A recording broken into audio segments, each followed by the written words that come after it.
Hi, this is Kerby Anderson. Each day we take on the tough issues and provide a biblical perspective to them. The topics we cover are wide-ranging: apologetics, theology, prophecy, creation and evolution, intelligent design, marriage, family, child-rearing, the millennial generation, trends in society, politics, economics, business, religious liberty, the Constitution, public policy, foreign policy, military policy, tensions in the Middle East, abortion, homosexuality, pornography, sexual ethics, media, technology, history, and America's godly heritage.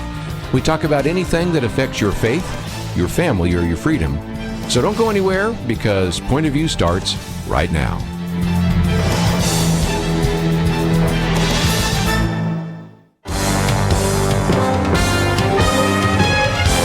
Across America, live.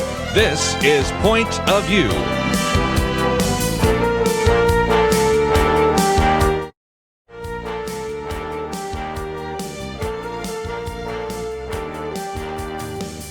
And now, Kerby Anderson. Thank you for joining me today. If you've listened to Point of View, you know that we so often like to highlight various pro-life ministries.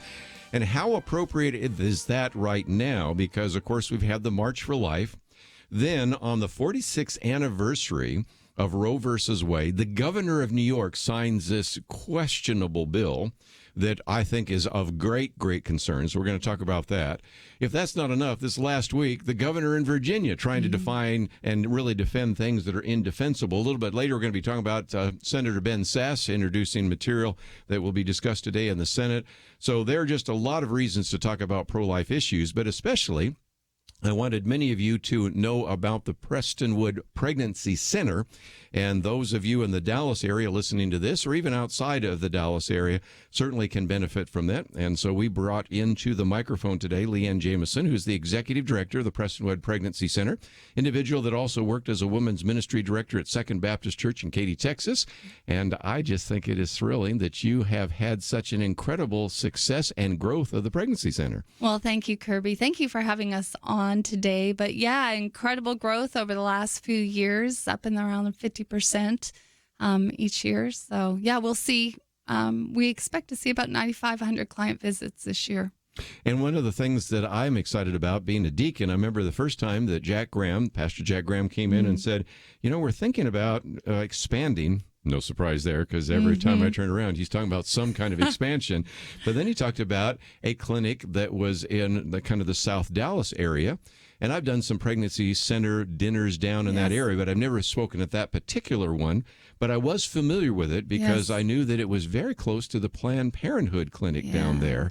And so then what happened is the decision to actually put that as one of the various clinic availabilities. It's called Prestonwood Pregnancy Southwest in Duncanville. And Jamie Stanley is part of that. And Jamie, you're in studio with us today as well. Absolutely. Good to be here today. And give people a little better understanding of that location, because this is, I think, one of the most exciting things that we'll be talking about today is that just providing an opportunity to really be a pro-life witness in a community where, unfortunately, just down the road is the Planned Parenthood clinic. That's right. Our location is just south of the 20 freeway in Dallas, and we are known as the best Southwest area of Dallas, serving Cedar Hill, Duncanville, DeSoto, Oak Cliff, South Dallas, a lot of areas around that area. And we are unfortunately very close to a large abortion surgical facility in South Dallas. And a few years back, when abortion facilities all over Texas were closing, this facility was actually opened targeting the South Dallas area, and they perform surgical abortions up to 20 weeks in that facility every day. Well, again, we're going to be talking about the reason for that. But Leanne, talk about even how you ended up here, because, you were doing women's ministry. Now you're heading up as the executive director of the Pregnancy Center there and was part of Prestonwood. I'd love to hear a little more of your story. Oh, my gosh. Well, yeah. So, it's one of those stories that only God could do, but definitely was on staff at Prestonwood when this position came open, and Pastor Graham came to me and asked if I would prayerfully consider stepping into the role. I'd always been pro-life and certainly had ministered to women most of my career. And so said, of course, and it quickly fell in love. It is is more than a ministry. It truly is, and I think Jamie would agree. It's a mission field. Sure. People come through our doors every single day, and they are hurting and often hopeless. And of course, we know where hope is found. And so it really is. It's just an incredible mission field, and absolutely, passionately love this ministry. Yes. Well, and again, I think a lot of people say, well, I'm pro-life, but here's a way in which I can put some shoe leather to that idea of being pro-life.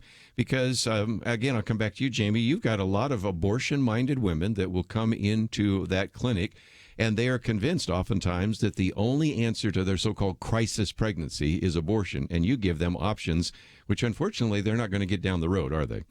That's true. They come in a crisis. And so just experiencing the calm of the people that are there to meet them is often the first step for them being able to consider the options that they have to choose life. And so when they come in and they're talking about the different needs that they have, if it's a resource need that they feel like they don't have the money or the items to care for their baby, or if it's a relationship need, many times feeling like the instability with the father of the baby can cause a crisis for them, or pressure from their family. Yes. These are all things that we're able to address and not just talk with them, but also serve them and to help them to be able to choose life. Yes.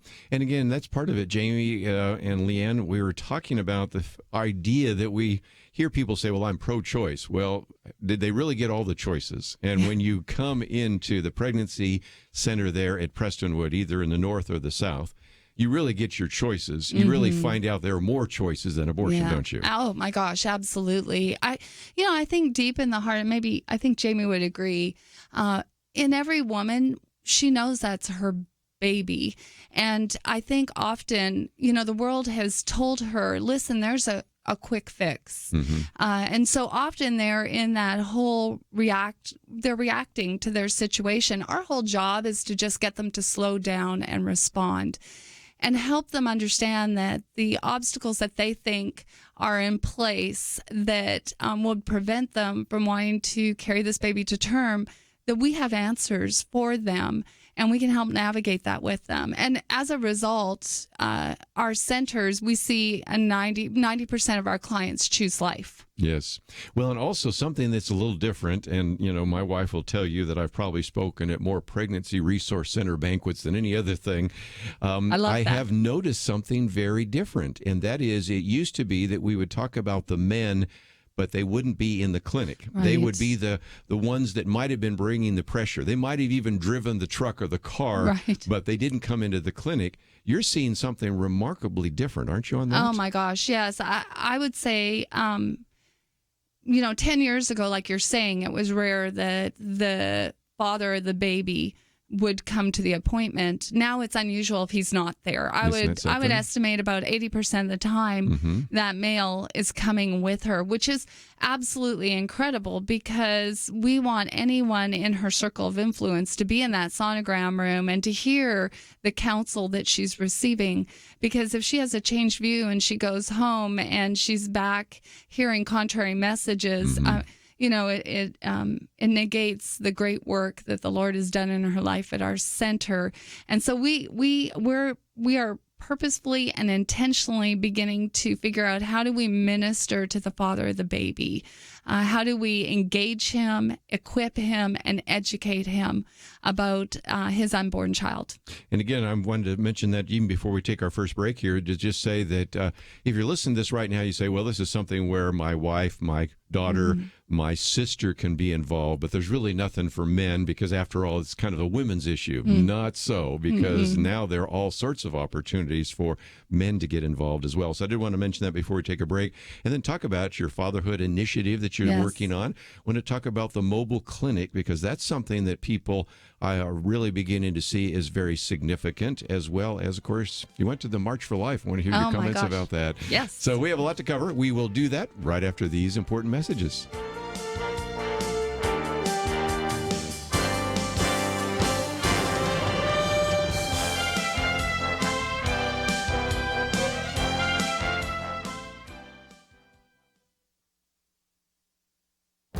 This is Viewpoints with Kerby Anderson. When the governor of New York signed the Reproductive Health Act on the 46th anniversary of Roe v. Wade, it became another example of how abortion proponents are doubling down on abortion. Among other things, it establishes a much more permissive standard by which a woman can get a third trimester abortion. Another example of the doubling down on abortion can be seen in the strong comments by the current head of Planned Parenthood. The previous president often argued that the organization did much more than just perform abortion. The current president made it quite clear that the core mission of Planned Parenthood is providing, protecting, and expanding access to abortion and reproductive health care. To see what is happening, let's go back a few decades. When the Supreme Court essentially legalized abortion, older guests on our radio program said they never expected back then that abortion would increase, since there would probably be a stigma attached to it. One person said he could never imagine the people would be marching in the streets for abortion rights. Even 20 years later, you still had people like then-candidate Bill Clinton saying that he wanted to make abortion safe, legal, and rare. Often he would even put an emphasis on the word rare when he spoke. About the same time, I remember an abortion debate I did on a university campus against an abortionist.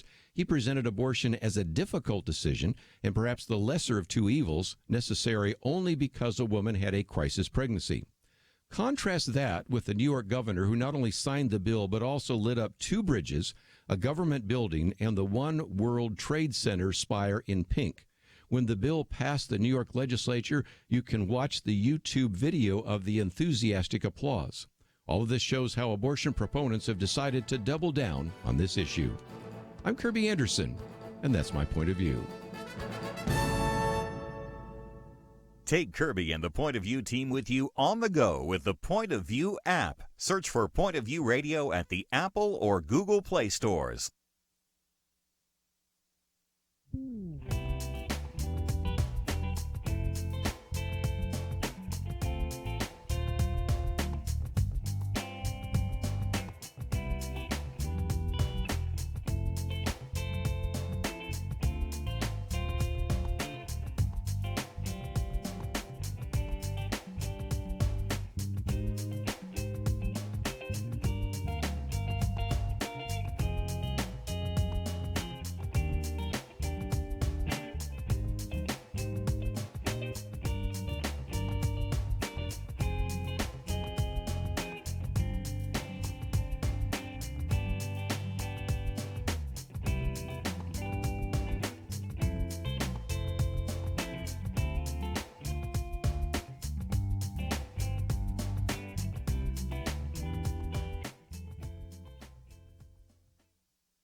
You're listening to Point of View, your listener-supported source for truth. Privileged to have in studio with us today Leanne Jamieson as well as Jamie Stanley. This is just a great opportunity to find out a little bit more about the Prestonwood Pregnancy Centers. I love to put that S on there. Isn't that fun? Me too. That Yes, is so it great. is. And so there are two different centers, and there's a mobile clinic. Now, talk about that, because I've always said that it's good that we can bring people to the clinic, but I love the idea that you can take the clinic to the people, especially to some of these abortion-minded women. Tell us about that. Well, I tell people, the Great Commission starts with a word, and that word is go. Right. And, we in the Christian world, we often think if we build it, they will come, and they often do.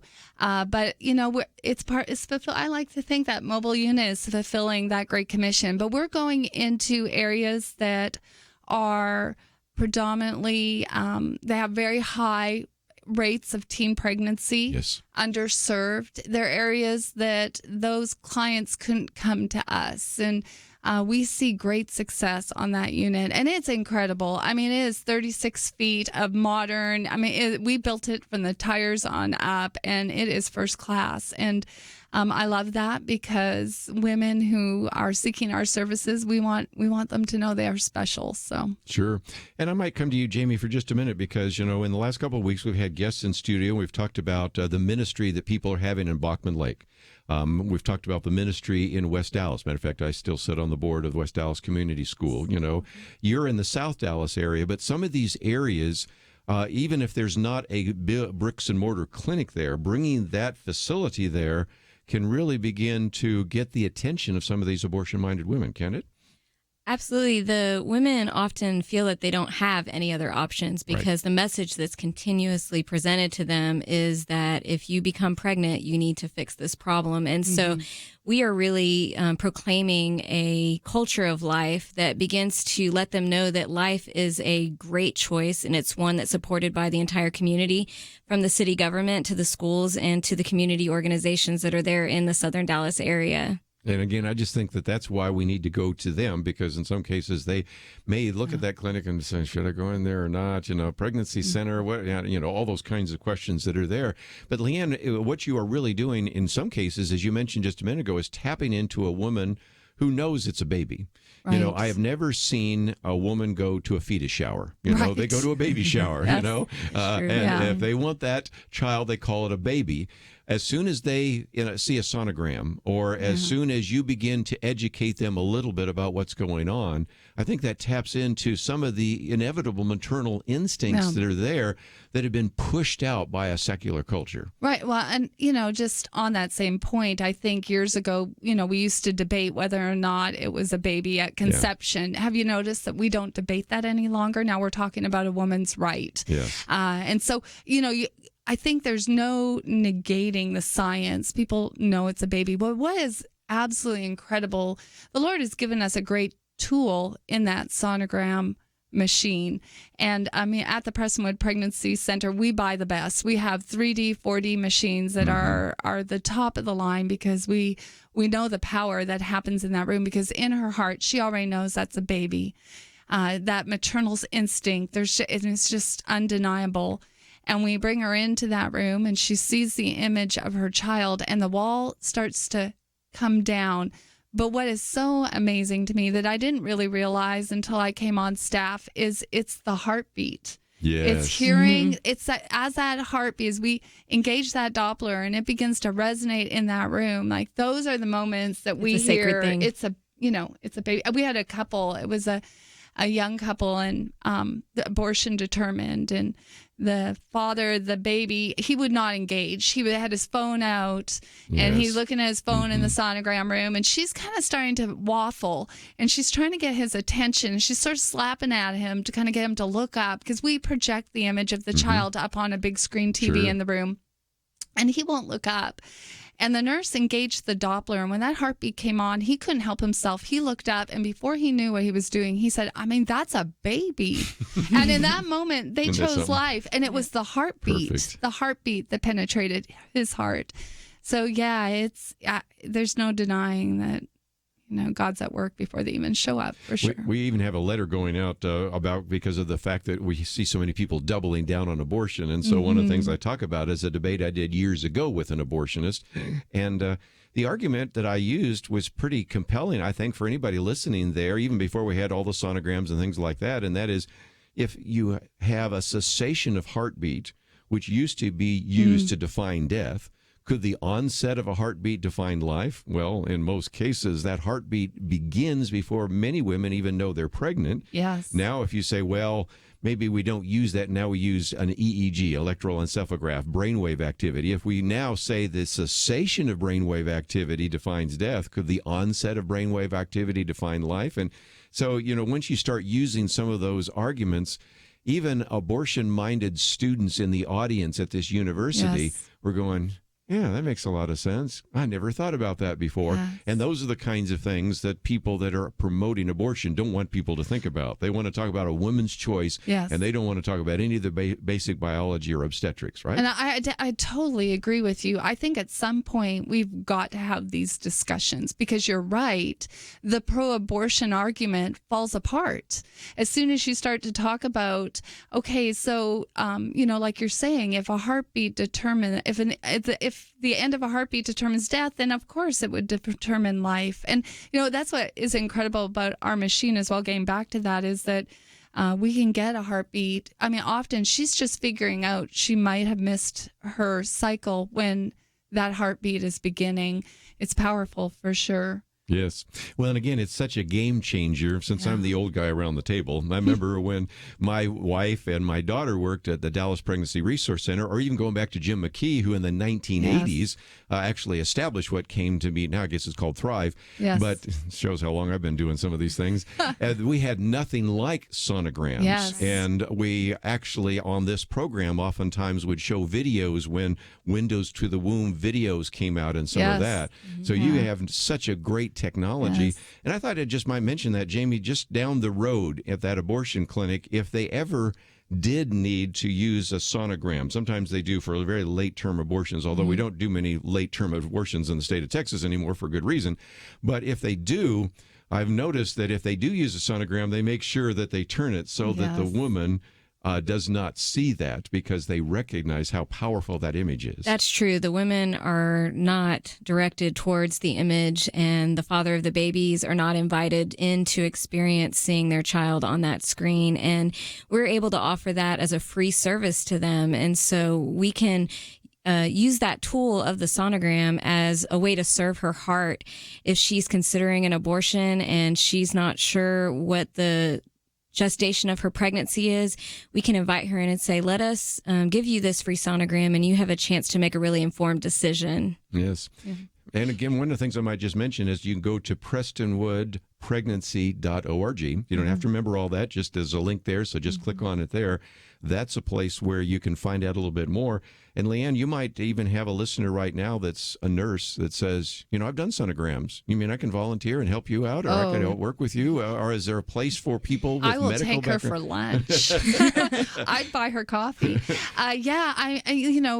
It's a bittersweet thing that we're growing the way we are.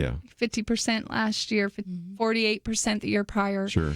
But I'm thankful that they're coming to us. With that growth means we need more resources. And if there's a nurse out, maybe she doesn't know how to do sonograms, we'll send her for training. Sure. But if she loves Jesus and she loves his people, then we can use her. And if someone maybe has had an abortion, yes, that's a great sometimes question. I think some of those women that have been through that and have been struggling with, even a PTSD at the end and all those kinds of things, they make some of the best counselors you've ever had, don't they? Absolutely. Especially, we have abortion recovery at our center that we recommend. But yes, I think that they sometimes speak the best to the other side. We have women that have had unplanned pregnancies that chose life. We have women that had unplanned pregnancies that didn't. And both of them, it's interesting how God orchestrates. Would you agree, Jamie, that who's supposed to be with who? Yes, and our team has women from all different walks of life that have had different journeys and experiences, and they're able to share those with the women that come to the clinic every day. Yes. Well, and if they have language abilities, as you know, my new book is on Spanish there. I'm recognizing how much important it is to be able, if you speak Spanish, how that sure. And we're seeing an increase in the Spanish-speaking women. And I think part of that is that there has been a targeted approach to attack those families that are Spanish-speaking and to tear down the family unit and to press those women towards abortion. And so we are doing new things in regards to the Spanish language marketing, and also in the clinic having Spanish-speaking volunteers and staff that are able to effectively serve those neighbors that we have. Let's take a break. When we come back, I want to encourage you to go to the website, prestonwoodpregnancy.org, and watch that, because when we come back, we're going to talk about a few other things. There's a video which we haven't even talked about yet. There are all sorts of other ways you can be involved. And we'll get to that March for Life, but we need to take a break. We'll be back right after this. There is no more dangerous time than when things are going well.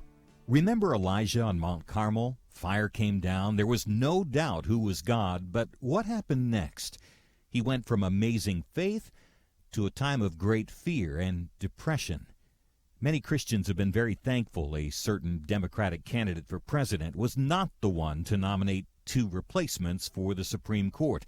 But as with Elijah, times of great victory are also times of great danger. Moments like this are not the time to take it easy. This is not the time to let our guard down. This is a time to double down on our work in the community, to serve and pray and plan and invest in a better future. This is the time to join Point of View's Truth Team 360 to make sure today's promising gains are not lost tomorrow. Show your commitment to our future by visiting pointofview.net/team or call 800-347-5151. Ask to join the Truth Team. Pointofview.net/team and 800-347-5151. Point of View will continue after this.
You are listening to Point of View.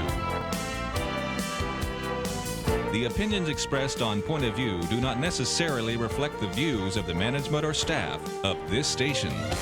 And now, here again is Kerby Anderson. Back once again, if you'd like to join our conversation, 1-800-351-1212. If you'd like to join us, of course, you can also leave a message.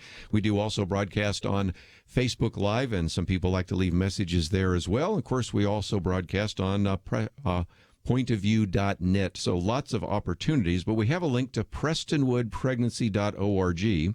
And as you go there, first of all, you're going to notice this video playing kind of in the background. That's a video that's another resource for some of our listeners. Can you talk about that, Leanne? Yeah, so a few years ago, we would do the typical testimony video that is so popular and very effective. But what we found was after we would be at a church, people would walk up to us and say, okay, I understand that was the outcome. I'm not sure how you get there. And so we decided a few years ago to start to dramatize some of our clients, true stories of our clients that came to the center, and found out we got some national recognition and some awards, and found out we found the Lord led us to an area that has really a need to really show people the incredible work that pregnancy resource centers do in this nation. Yes. Yeah. So this year, incredible story of a young woman that came to the mobile unit that they can find at prestonwood.org/wildflower. Yes, Wildflower. And this is just another opportunity, Jamie, for people to kind of see the, if you will, the emotional pilgrimage that a typical abortion-minded woman might go through, isn't it? Right. It'll walk through what she's thinking in her mind and feeling in her heart, and letting her encounter the different services that we provide and the life change that comes from that. Yeah. Let's see if we can get some volunteers here. It seems to me this would be an opportunity. We like that, don't we? Let's share the net. And I will say that when you go to prestonwoodpregnancy.org, this is more client-oriented. So you're going to have to intentionally. You're going to have to click more than one button to find out how you can get involved. But first of all, that video is something I think anybody could use in a small group, a Bible fellowship, a small group. I think you could show it. I shared it with the church yesterday. There you go. Not a dry eye in the room. Yeah, it was a beautiful That's story. why I didn't want to play it right now, because I might lose it over that. And it's live radio, so we didn't want to do that too much. But it really, have a Kleenex nearby, because you might need it. It is a powerful story. So recognize that. But there are also other ways in which people can be involved. They can volunteer, they can give their time or their talent, or of course their treasure they can donate. So talk about the way in which you could integrate some of the individuals listening right now, and how they could get involved with what you're right now doing at the Prestonwood Pregnancy Center. Right. Well, I tell people all the time that we're called to be pro-life in word, but pro-love in action. And I really believe that pregnancy resource centers are the action part of that. And so, if you've got, I tell people all the time, you've got a heartbeat, you love Jesus, and you love people, come see us. But we need their prayers. This is spiritual warfare. Yes. I did not understand spiritual warfare until I came to work at the pregnancy center. So we covet your prayers. We covet your prayers for the staff and for the ministry, but for our clients as well. Their time, and then of course their treasure. We are a medical clinic. We are a medical ministry, and anything with the word medical, I swear it's like weddings. They add dollar signs to it, yes, so they're not cheap to run for sure. But there's no price on life. Yeah. It's priceless. I would certainly agree. So again, if people say, I want to find out how to be involved, they can just click through the menu. Yes. But I also want them to know where this link is. They could bookmark it on their phone right now, or find even the app, because you know what happens. Somebody has heard this interview. A couple weeks from now, somebody is talking to their friend, and they say, I just heard that Tammy, her daughter, is thinking about getting an abortion. You go, wait a minute. Can I give you another perspective? And that's when they're wishing, okay, dude, what was the name of that organization? Where do I find that? How do I get them? There's actually a place where they can request an appointment as they go to the website. And chat. We have chat. But you have to find your way to that website. So, Jamie, it wouldn't be bad to bookmark your phone or to get an app or something like that, so that the next time you run into somebody, maybe it isn't even somebody that's abortion-minded, but you hear that somebody else is thinking about abortion, you can direct them to the clinic, right? Yeah, I think that especially when your heart and mind is open to loving people in this need, God will bring you the people, and then you'll be able to share the hope that we bring through ministries like Prestonwood Pregnancy. And you can also check out our prayer app if you want to connect with us in that way, Friends of PPC, and you will get daily updates of the needs of the clients that are coming to us, where you can join us in active prayer for what's happening in the clinic that day. Yeah, Jared Stevens told me about that, where you can actually, when you are maybe counseling with someone, send the prayer request. We send it out. Right, we let our prayer teams know that there's a woman making a decision and we need your prayers. The month that we launched that app, we saw a 500% increase in change views. I mean, if you needed to, I mean, we all are believers. We know prayer works, but that was an incredible, just eye-opener for us. So, join us in prayer. Yeah. So, again, all that's available, and it, again, is PrestonwoodPregnancy.org. Yeah. And I thought for just a few minutes, Leanne, you were at the March for Life, and I would love to hear your story about how that was. Oh, my gosh. So I was so privileged to be able to take 62 marched with us at the March for Life. It's interesting. If you peruse the news that day, it was hard to find us. But there were some estimates, 250,000 people. I've been previous years. I take a group every year.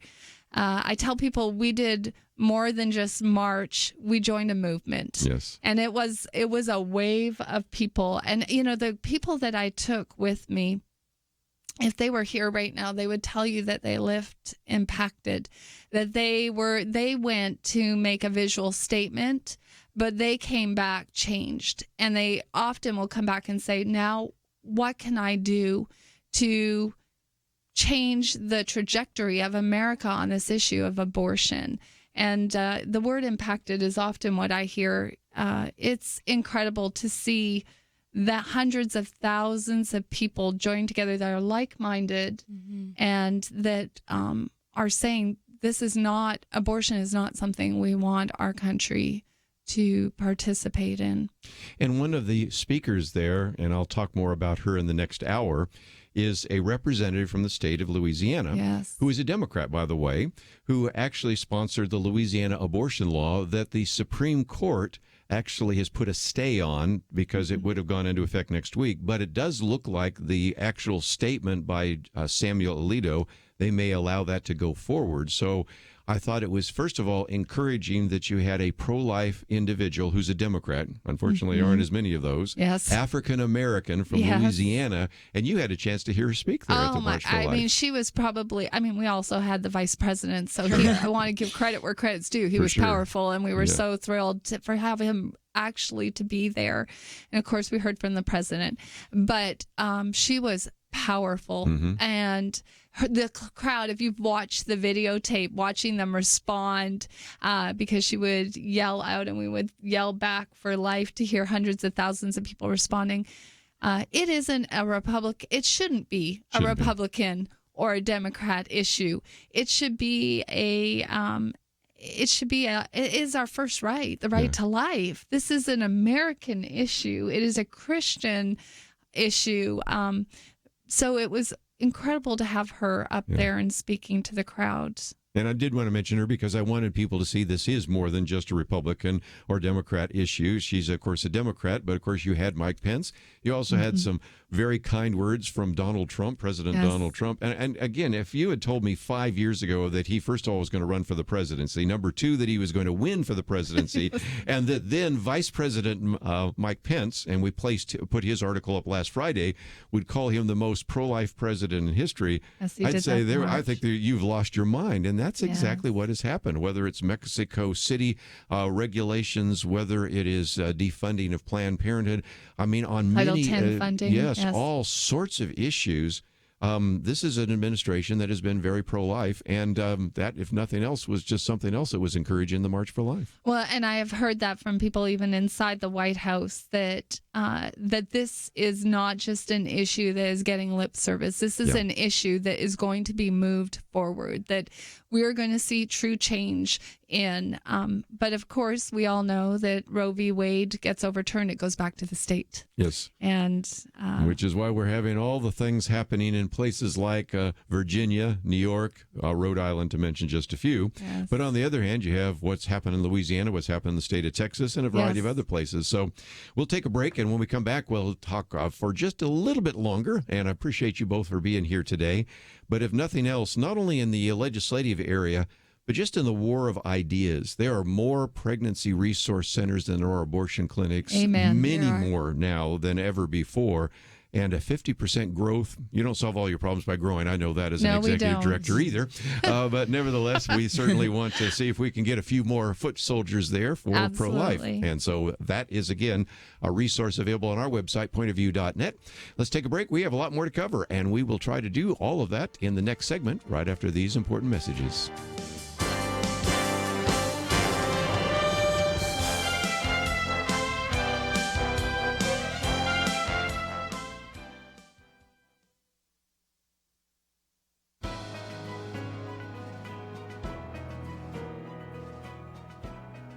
Welcome to the First Liberty Briefing. I'm Jeremy Dice.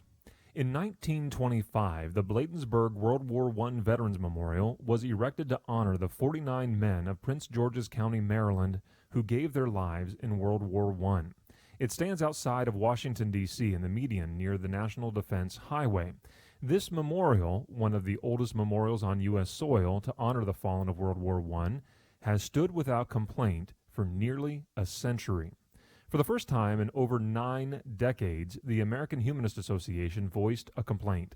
They filed a federal lawsuit seeking to topple the memorial because those who erected it chose the shape of a cross to honor the fallen. One of the mothers who supported the memorial early on noted to her senator that her son died and was buried in Europe. Though she could not visit his grave there, she said, she considered the Bladensburg World War I memorial to be her son's grave marker close to home. First Liberty Institute, along with our volunteer attorneys at the law firm of Jones Day, represents the American Legion who erected the memorial in 1925. This memorial was erected to honor heroes who gave their lives in defense of freedom. To tear this memorial down now would not only desecrate their memory, it would demonstrate a level of hostility to religion that our founding fathers warned against. To learn how First Liberty is protecting religious liberty for all Americans, visit firstliberty.org. You can learn how to protect religious freedom in the workplace, public schools, church, the military, and more by downloading First Liberty's free Religious Liberty Protection Guide at firstliberty.org. That's firstliberty.org. If you want hope for religious freedom, go to firstliberty.org.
Now, back to Point of View, your listener-supported source for truth. Back once again as we talk about the Prestonwood Pregnancy Center for just a few more minutes. And I just mentioned a minute ago, we have more pregnancy resource centers than we have abortion clinics. And I think we should have always had them from the moment of the Roe versus Wade decision in 1973. But some people do wonder, Jamie, let me come to you for just a minute. If indeed Roe versus Wade is overturned, I don't think it's going to happen right away, although some of these pro-aborts think it's going to happen tomorrow. That's why all this activity in New York and Rhode Island and Virginia and places like that. You're going to need the pregnancy resource centers, I think, more even then than we have right now. What's your thoughts? I completely agree with you. While we are working legislatively and seeing successes legislatively, we are going to need to continue to show our Christian love to these families facing unplanned pregnancy. In Dallas County alone, we see over 7,000 abortions each year. And so as those families are in a position of giving birth to those babies, there's going to be more families and more need. And so this is our chance to do what it says in 1 John 3, to show our love in action and take the truth of Jesus combined with our compassion and really serve and transform lives. Very good. Leanne, you know I'm a friend of the ministry, but let me, if I can, ask the tough questions that you've heard so often. One of those is, well, is this really a medical clinic? Yes, you have a sonogram and everything, but some of the people on the other side, they call themselves pro-choice, I think are really pro-abortion, and they're critical of these centers, say that it's not really a medical clinic. How do you respond? Yeah, absolutely. I mean, you go to even Planned Parenthood's website and you can see them having done an article warning people about pregnancy resource centers. I have some of the finest medical doctors, 6 of them, that provide medical oversight to us. We have a staff of 7 or 8 registered nurses or registered diagnostic medical sonographer on staff as well, who's a subject matter expert. We follow the same laws as any other medical clinic. We take our medical responsibility extremely seriously, and it's just propaganda to try to discredit the incredible work that we do. Ultimately, we affect their bottom line. Yes. Well, again, it's wonderful facilities, both the mobile one and then the brick and mortar ones as well. Just incredibly professional people. But Jamie, you probably heard one of the other criticisms I sometimes hear, and that is, well, you pro-life people, you're really concerned about the baby, but the moment the baby's born, you know, you just shuttle the woman out the door and that's it. That's not true either, is it? That's not true for us. The woman is our first appointment, and so we are there to serve her heart and her needs, and through that we see the baby's life be saved, but we are committed to walking with the mothers and supporting them in their pregnancy and into their parenting. Yes. Well, and again, one of the things I've noticed about a lot of these pregnancy centers is that they wish they could do more. And I've heard you say that as well. If there's one thing I've learned over the years, speaking of our various banquets for pregnancy centers, is they're overworked and they're underfunded. Yes. And so it seems to me that obviously you've called for us to pray for you. But talk about the ways in which people can get involved. I've talked a little bit with you about how you could use a medical person that could come and join with you. But what about volunteers, male and female? What could they do if they actually showed up at your clinic door and said, okay, use me? What could they do? I mean, like any ministry, we have a variety of roles. Our greatest need is really for client advocates, and that's for women and men who have the gift of being able to give good guidance. We do a lot of training, so you're not going to walk in our door and be with a client. It's a process, but you know we will equip you to sit and minister to our clients in crisis. If you just want to do data entry, if you want to be our front desk person and greet our clients when they come in, you have the gift of hospitality, and you can make people who feel very uncomfortable feel comfortable quickly. We have needs for you. Yeah. We can use you. And Jamie, I'm sure that some people say, well, I don't know if I could talk to people, but can I help you with your computers? Or I don't have necessarily skills in counseling, but are there some other ways they could participate? Definitely. They can help us with the support services that we provide in processing donations of diapers and clothing and preparing those for the clients to be distributed. You could work in our data entry areas, maintenance, and the things that happen in our facilities. Lots of maintenance needs sometimes. We want to be able to allow young people to begin to serve and become passionate about pro-life. And we have a new generation coming up that we need to inspire. And so I hope that they come and spend time inside of our clinics and serve in those roles so that they can be equipped as they're growing in maturity to be able to be those that support those in unplanned pregnancy and generations. About that too. You mentioned young people, because one of the other things I like to encourage our listeners to do is you might have a young person that's in high school right now. They have to do some service hours. Why couldn't they do the service hours at Prestonwood Pregnancy Center? Yeah. Or we have a number of listeners that are at like Dallas Baptist University. They're just down the road from us. Yeah, and those kinds of things. So they could actually do an internship and things like that. Talk about what might be available in that regard. Sure. We have interns from different universities around the the Dallas-Fort Worth area that come in, and they are a blessing to us because of their service, but I hope that they leave as better equipped social workers, nurses, pastors, counselors, and they're learning those skills on the front lines in the pregnancy ministry. Just before we go, I wanted, Leanne, just to have you maybe share your vision a little bit again. And it's kind of hard to figure out the vision. You just started this. Mm-hmm. You had no idea that you were going to have clinics and all the other things. So in some respects, casting a vision is difficult because, you're just taking it one step as the Lord leads. But kind of give us a sense of what's going to happen in the future here. Gosh, well, my vision would be no more abortion. But to get us there, honestly, I think the vision for us is to be able to enter into this narrative and be able to say that we are the option. We can figure out how to walk alongside young women and men who find themselves in that unplanned pregnancy, whether it be through our fatherhood initiative, which we're starting. We now have doula services. We're doing childbirth education. We're launching this month STD testing and treatment.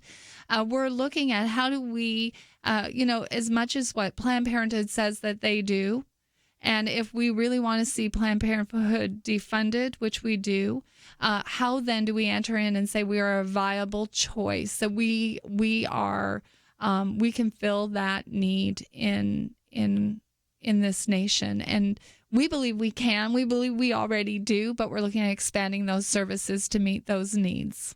And again, it's PrestonwoodPregnancy.org. Yes. Now, if people want to watch the video, let's give them that link as well, because I would encourage everybody to watch the video. Then there's a share button, so you could then click on that share button. Share. You could put it on your Facebook page, your Twitter tweets that maybe you want to send out. You could send it by email to someone. So talk about how they could use the video. Yeah, you can find our short film at prestonwood.org/wildflower. Wildflower. That's probably simpler. And do share it. It's not just to benefit our center. That was never our heart, but to show, to start to show this nation the incredible work that pregnancy centers like ours do all over this nation. And so again, Wildflower, and again, it's an incredible video. Have a Kleenex next to you as you show it, and maybe in your group. And then again, I would encourage you to not only watch it, but show it and share it again. Thank you. This has just been a great opportunity. I appreciate you both taking the time to come in here. And Jamie, first time to meet you, and I am just so thrilled about what's happening out there in South Dallas. It's been a pleasure. Thank you. And Leanne, thank you for your leadership. It has been just great to have you here. My blessing. One last time, if you find yourself saying, okay, I'm driving right now, I don't have all the links, that's okay. All you have to do is go to pointofview.net, and we have a link there, or you can just go directly to prestonwoodpregnancy.org. There's a place there where, of course, it is more client oriented, so you'll have to click some other buttons on the menu there to get some connection to some of that, but you will find blogs and you'll find the location, the services, you'll find out about classes and workshops and other resources. So all you have to do, and if you just don't know what else to do, just click that one button that says contact us and they'll do the rest. Absolutely. Right? And again, one more time, just want to mention those of you that speak Spanish, that's another ministry that you can have as well. Yeah. Let's take a break. We'll come back with more right after this. The leader looked around the table, motioning to the older men. He said, "You're here to remind us how faithful God has been in the past. Now, you middle-aged guys, you keep us focused on what God is doing right now. Make sure we don't stop. And you younger guys, keep us looking forward. Imagine what God wants us to be doing in the years to come." There's a lot of wisdom there. We have to be thankful for the past, focused on the present, and mindful to plan for a great future. Many listeners have made bold moves to partner with Point of View Radio and accomplish great things for more than 45 years. But as we look around, we do see many positive things, and I think we can all admit there's a lot more to be done. It's time to think about your next bold move, what you can do to invest for our nation's future. Be thinking about that. If you have an answer now, don't wait. Make your next bold move now. Give online at pointofview.net or call 800-347-5151. It's our future. The time is now. Pointofview.net and 1-800-347-5151. Point of View will continue after this.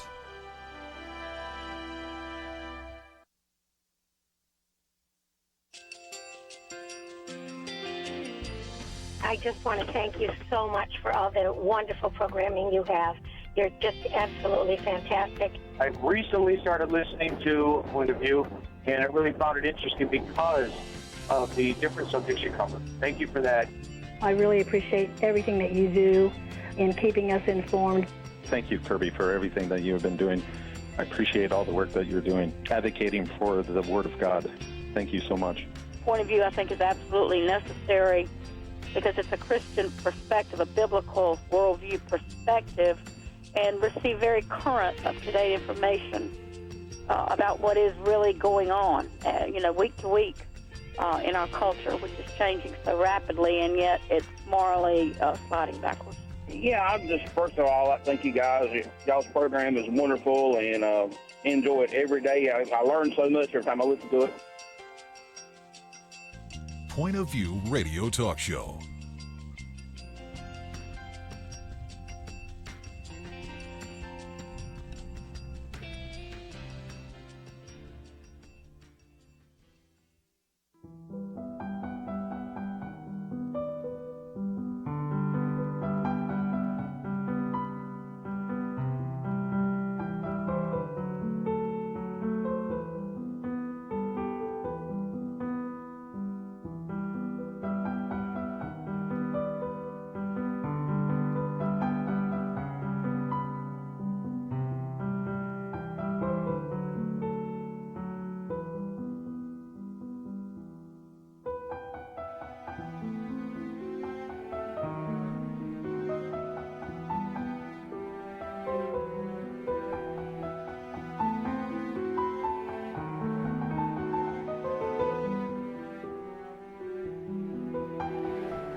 Hi, this is Kerby Anderson. You know, each day we take on the tough issues and provide a biblical perspective to them. The topics we cover are wide-ranging.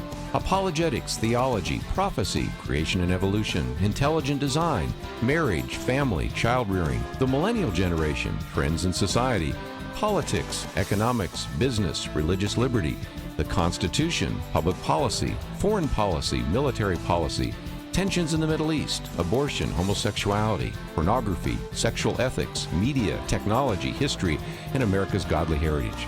We talk about anything that affects your faith, your family, or your freedom. So don't go anywhere, because Point of View starts right now.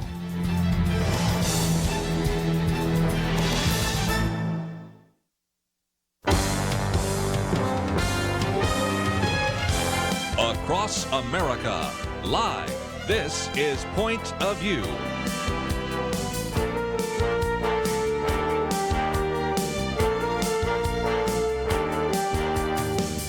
And now, Kerby Anderson. Thank you for joining me today. And if you watched the Super Bowl last night, you probably were a little bit bored. But first of all, congratulations to the New England Patriots. And also, of course, Tom Brady, is he, I guess, going to now for sure be labeled as the greatest of all time. So I guess that makes him a GOAT. So we'll talk about that if you'd like. But I suspect there are many other issues that would certainly be on the table. But for just another moment, let me just mention that many people thought it was a very boring Super Bowl, in part because there wasn't a great deal of offense. That may be due to the fact that the defenses were better than the offense. So that's a possibility. And if nothing else, the NFL has had its share of problems this year.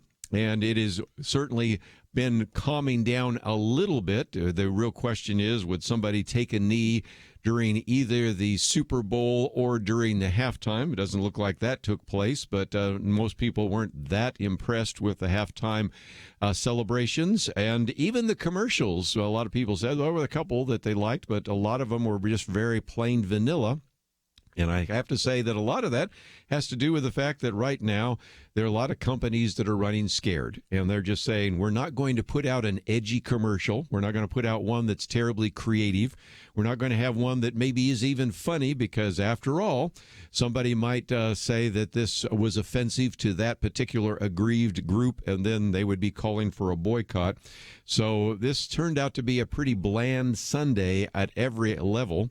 And, of course, if you want to comment about that, you are welcome to do so. And back to digging things up, of course, the big question right now is what will happen with the Governor Ralph Northam, because he, of course, was in the news just the other day, primarily because he was saying some things that almost really sort of defend infanticide. But now if you look at the yearbook that was there in the 1980s, this is the yearbook page from 1984. Of course, you're well aware of the picture of blackface, as well as the Ku Klux Klan outfit and a number of others. And so one of the things that some people have been saying is that this isn't the only person who has put some rather objectionable things in their yearbook in 1984 or around that same period of time. Let's just take this particular article. As Virginia Governor Ralph Northam faces increased pressure to resign over a racist photograph from his 1984 medical school yearbook, the man who would take his place, the Lieutenant Governor, Justin Fairfax, is responding to accusations of his own. The allegation involves unsubstantiated claims of sexual assault against him during the Democratic National Convention in 2004. Claim was posted Sunday night on the same website that first published the racist photo from Governor Northam's yearbook. And then, of course, some others have actually refrained from publishing the further claims, but that is certainly the case. And then if you look at this, you recognize that what was posted by the governor when he was in medical school isn't the only one as well. There are a variety of others that have now started to surface as well. And as one of the arguments said, if there is anybody in legislative office right now that doesn't have something in their background that could be used to actually disqualify them, then we would certainly like them to raise their hands. Because there are, of course, if you dig far enough in any yearbook, something that somebody will probably think is inappropriate. And if you don't think so, ask either the current Supreme Court Justice, Brett Kavanaugh, or asked the current, although maybe not much longer, governor of the state of Virginia. Now, the thing that really got our attention about him, and most people's attention, was what he had to say about what could be infanticide or botched abortion. And so one of the things I did want to mention just for a minute here is that Senator Ben Sasse has called for an opportunity today for various members of the United States Senate to go and come to the floor and speak against infanticide. In his message, he said that, look, a few years ago, you had pro-abortion people saying that they wanted abortion to be safe, legal, and rare. And now he says this was the argument being made by the Virginia governor that we want to keep newborns comfortable while doctors debate infanticide. And Senator Ben Sasse from Nebraska said, I don't care what party you're from. If you can't say that it's wrong to leave babies to die after birth, then you need to get out of public office. And I've actually cleaned up what he said in one interview, but he said some things in a bit nicer way when he actually introduced his particular amendment, the Born Alive Abortion Survivors Protection, and provided an opportunity today for senators, all 100 senators, to come to the floor and speak out against infanticide. That's not going to happen, and it may be just, again, as an illustration of something we're going to be talking about a little bit later this hour, about how the Democratic Party has moved from a time in which it wanted to have abortion safe, legal, and rare, to a time in which it is now probably not even going to get enough Democrat senators to vote for a particular piece of legislation that itself would actually prohibit infanticide. Now, to his credit, Ben Sasse has introduced the Born Alive Abortion Survivors Protection Act. To their credit, you had all sorts of senators, all Republicans at this point, chiming in. Josh Hawley from Missouri, Ted Cruz from Texas, Marsha Blackburn, Tennessee. We can go on, but so far no Democrats have done so. And so we'll see where that goes. But for those of you that say, wait a minute, there are pro-life Democrats. Yes, there are. And let's give credit where credit is due.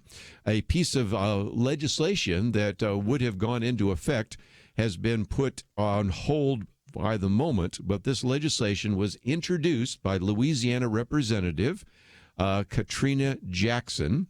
And this is an individual that is a Democrat, who, by the way, also spoke at the March for Life. So, again, State Representative Katrina Jackson was one of the featured speakers at the National Right to Life March, which took place, of course, a couple of weeks ago, and an individual that was actually received very well by the people in attendance. You have to recognize that also, of course, you had the Vice President, Mike Pence, speaking there, and many others, and then even President Donald Trump addressing the group by video. But so let's at least acknowledge there are still a few pro-life Democrats, but very, very few, and she, of course, was the individual that put forward this Louisiana pro-life abortion law, which I think is eventually going to be upheld, but the decision that was quickly rendered by Samuel Alito just put a stay on that until they could look at all of the facts in that particular issue.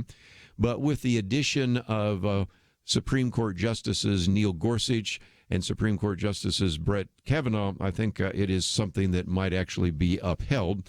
So if nothing else, this whole issue of abortion is in the news. And if you'd like to read my commentary today, it was my attempt to try to bring together all of those pieces. It's entitled Doubling Down on Abortion.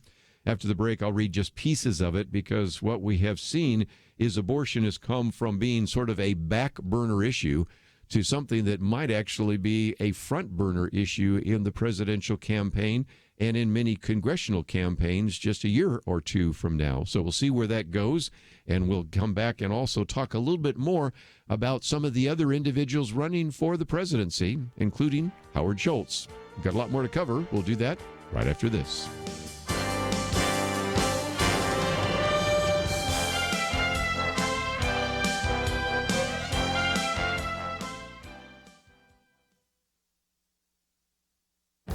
This is Viewpoints with Kerby Anderson. When the governor of New York signed the Reproductive Health Act on the 46th anniversary of Roe v. Wade, it became another example of how abortion proponents are doubling down on abortion. Among other things, it establishes a much more permissive standard by which a woman can get a third trimester abortion. Another example of the doubling down on abortion can be seen in the strong comments by the current head of Planned Parenthood. The previous president often argued that the organization did much more than just perform abortion. The current president made it quite clear that the core mission of Planned Parenthood is providing, protecting, and expanding access to abortion and reproductive health care. To see what is happening, let's go back a few decades. When the Supreme Court essentially legalized abortion, older guests on our radio program said they never expected back then that abortion would increase, since there would probably be a stigma attached to it. One person said he could never imagine the people would be marching in the streets for abortion rights.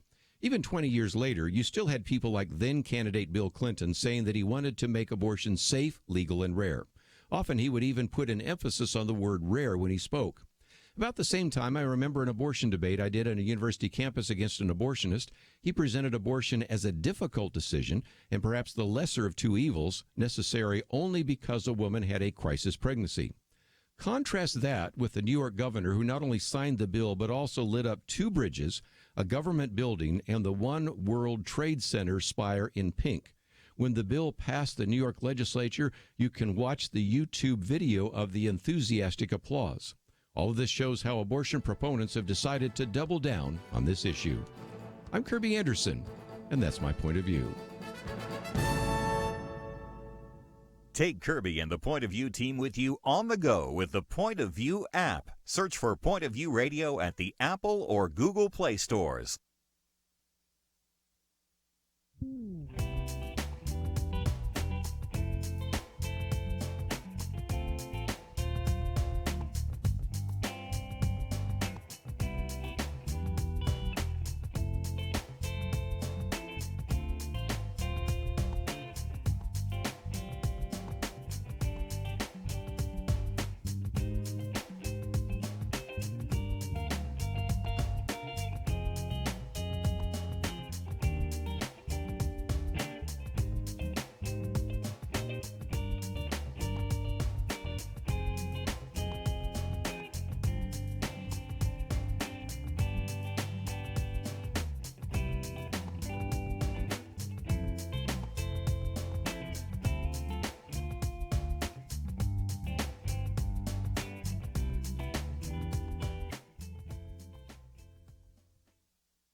You're listening to Point of View, your listener-supported source for truth. Back once again, just for a few more minutes, I wanted to talk about the subject of abortion. If you'd like to join us at any point, 1-800-351-1212. My commentary today is called Doubling Down on Abortion.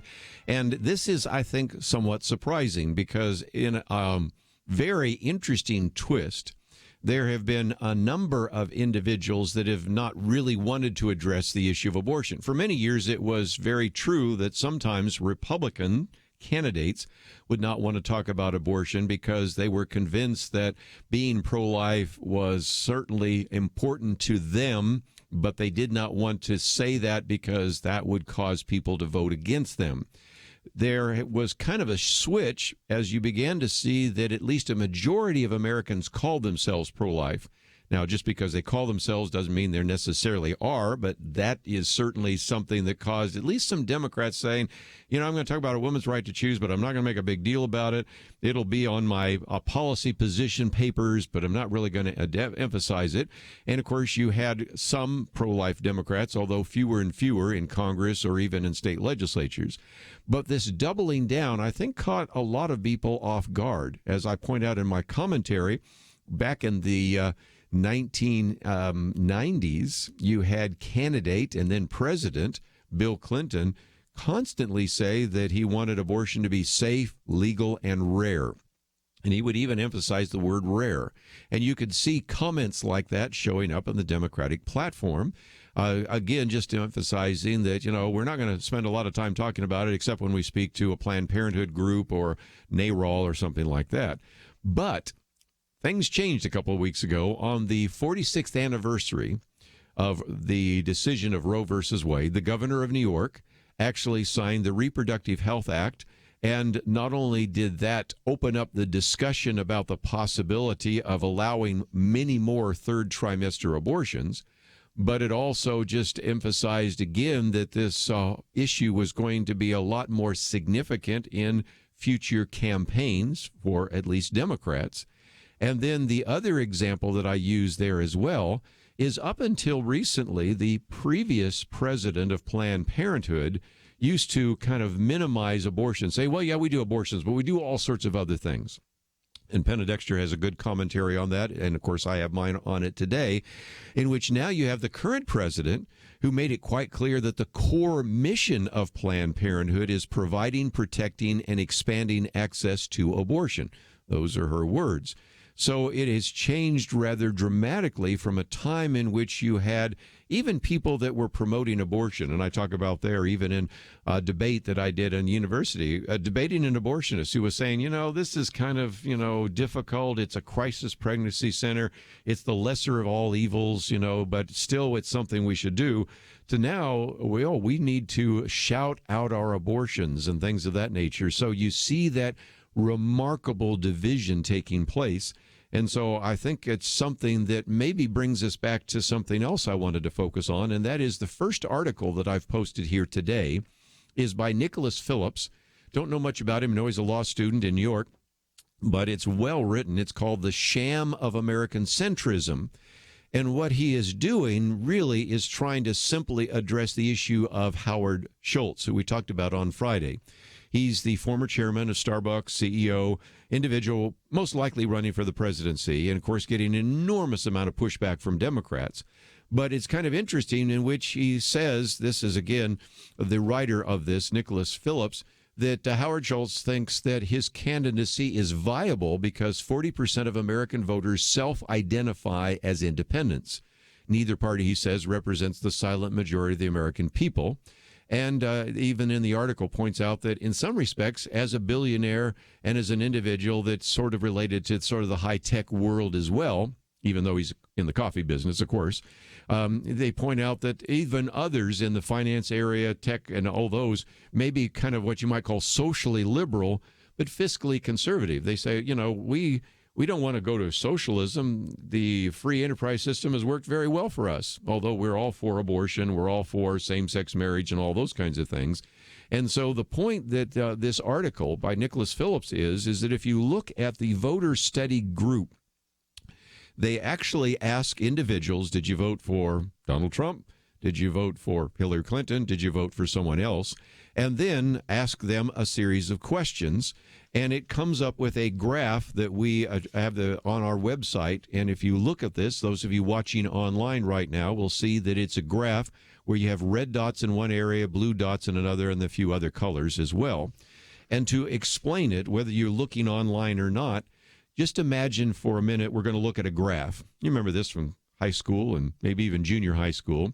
On the x-axis, that's the horizontal axis, we'll put conservative economic issues on the right-hand side and liberal economic issues on the left-hand side. In other words, the people on the right-hand side are going to believe in a free market, limited regulation, maybe limited role for government. On the left-hand side, we're going to put people that are socialist or believe in an expansive role for government and believe that we need more regulations, those kinds of things. So that's the horizontal graph, okay? Now, vertically on the Y graph, we're going to put people at the top that are socially conservative. That is, they believe in pro-life issues. They believe in traditional marriage. They believe that we should control our borders, whatever those issues are. And I'll be the first to admit that this voter study group put together a lot of questions and issues that I would sort of say, well, I wouldn't have done it that way, but okay, we're going to use his graph. And then the people on the very bottom, on the y-axis, would be people that support abortion, support same-sex marriage, support a lot of liberal social issues. And what you end up with in the graph is kind of interesting because those in the upper right-hand corner, those would be people that are conservatives, both in terms of their economic policy and conservatives in terms of social policy. You see lots and lots of red there. But even moving over to the very median, you see some that still might be socially conservative, but they also might be a little less small government oriented or a little less free enterprise oriented. And you can see that as you look at those dots, Donald Trump not only attracted and had the votes of people that would be your traditional conservatives, but even those that would fit into the category called the populists. So whether it was in the upper right-hand corner or the upper left-hand corner, those are the votes that Donald Trump received. On the other part of the graph, you look at those votes for Hillary Clinton, they're all in the lower left-hand corner.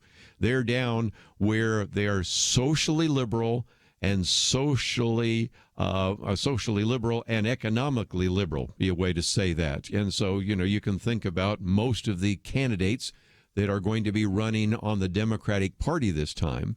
But what's so interesting, and the point that was being made by Nicholas Phillips, is the voters that are in these different quadrants make sense. The voters that are in the upper right-hand corner are both economic and social issues are conservative, and then also those in the lower left are those who are liberal, both economically and politically.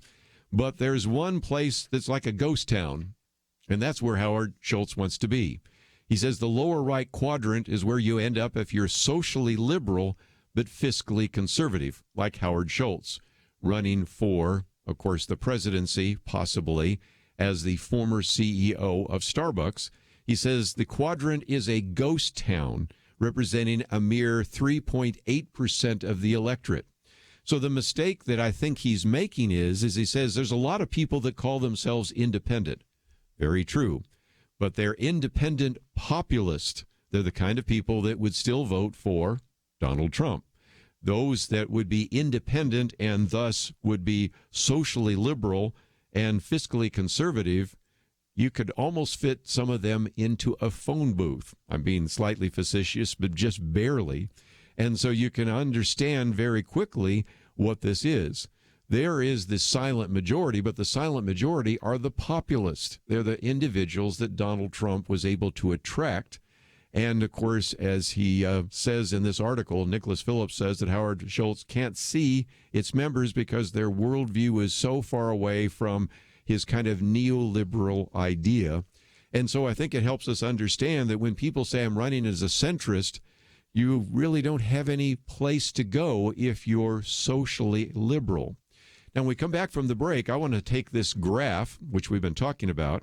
It helps answer a whole lot of other questions, because lots of times people say, why is it that people are both liberal economically and liberal in a government way and liberal in a social way? And we'll talk about what that means, because I think that graph tells us a lot more, not only about why that is taking place, but gives us a little bit of an idea of why, first of all, Democrats are running far to the left, and second of all, why there seems to be such a coalition with those ideas. We'll take a break, come back with more right after these important messages.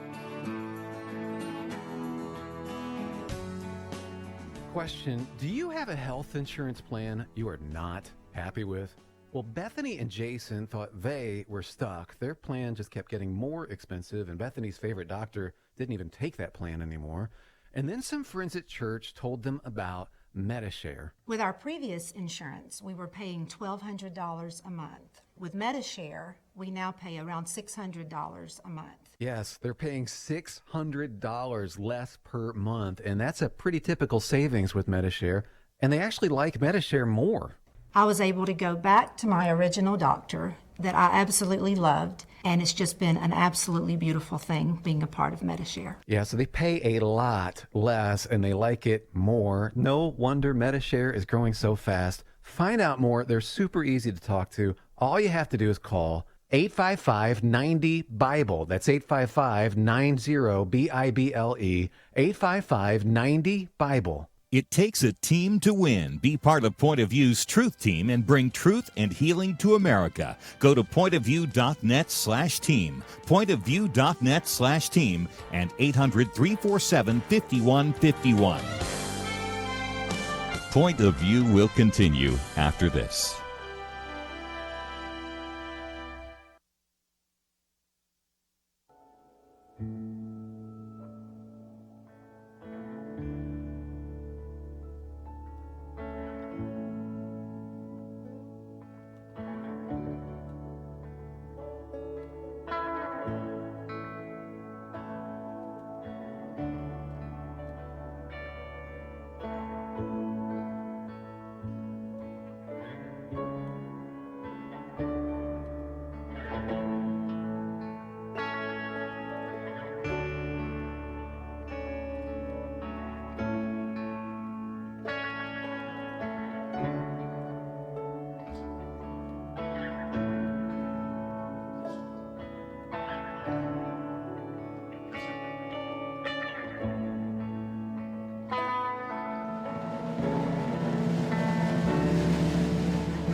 You are listening to Point of View. The opinions expressed on Point of View do not necessarily reflect the views of the management or staff of this station. And now, here again is Kerby Anderson. Back once again, if you'd like to join our conversation, 1-800-351-1212. Let me just mention we're going to have Carey Nieuwhof with us in the next hour, but I thought just for a few minutes I would use this graph. I know it probably is a little confusing, but we have it on the website, and if you see it, it just made so much sense because this one graph, I think, illustrates to me only so well what indeed is happening in both the Republican Party and the Democratic Party, and also I think is giving us a little bit more of an understanding of why some of the candidates are doing what they're doing. Just a minute, I'm going to talk about some of the really extreme positions that have been taken by Democrats already. And again, we are just getting started in some ways in a Democratic primary for the presidency. That won't really be happening until about this time next year, but you got to recognize the first debate probably will take place in June. And again, if you're just joining us, I'm talking about this graph that's available on our website, and it was actually done by a group that's, a relatively liberal, but nevertheless, I think did a good job of plotting out on a graph people that voted for Donald Trump, people that voted for Hillary Clinton, and what that might mean for somebody like Howard Schultz, because he is running as a centrist, but he fails to understand that, in a sense, he's running a little differently than before. It's called the Voter Study Group, and again, we have a chart there if you want to see it itself. But the point I'm making is that if you, again, think of the x-axis, on the right-hand side would be those that are conservative about economic issues. On the left-hand side, those are liberal about economic issues. And then on the y-axis, or the vertical axis, those who are conservative on social issues on the top, and those who are liberal on social issues on the bottom. If you see the graph, you see a lot of red lines up there. And what you see is, first of all, the Republican Party has really tried to become the party of the big tent. And by that, it means that it is quite possible for you to not be a pro-life Republican. Maybe not popular, but, whether it's Rudy Giuliani, who is not a pro-life Republican, or a variety of others, they're further down on the chart. And you can see that those red areas cover a lot more geographical and ideological areas. It also means that if you're a Republican, you don't necessarily have to be a strict economic conservative and actually believe all the kinds of things that have been promoted in the past, because those at least that voted for Donald Trump not only are in that conservative area, but also in the populist area. And so, first of all, it explains the Republican Party, and I think also explains the election of Donald Trump. I might get back to that a little bit later because there's another study out that illustrates that as well. But it brings me to the other point I wanted to make this hour, and that is in the lower left-hand corner, where you have people that are liberal in terms of their views about government. They want big government, and they are maybe more likely to be less favorable of various kinds of free enterprise, things like that. And they also tend to be liberal socially. They cluster down very much in this last little quadrant, the left quadrant. And some of them are so extreme that there's lines there of people, individuals. And that, I think, explains exactly something else. And that is the second article we've posted here about some of the remarkable liberal and even almost leftist, almost socialist ideas that are being promoted right now by candidates. The argument historically has been this: you run to the right as a Republican, you run to the left as a Democrat, and then you head to the center. But the left is becoming further and further to the left than it ever was before. And as a result, it's harder and harder to find people that might be considered, say, moderate Democrats.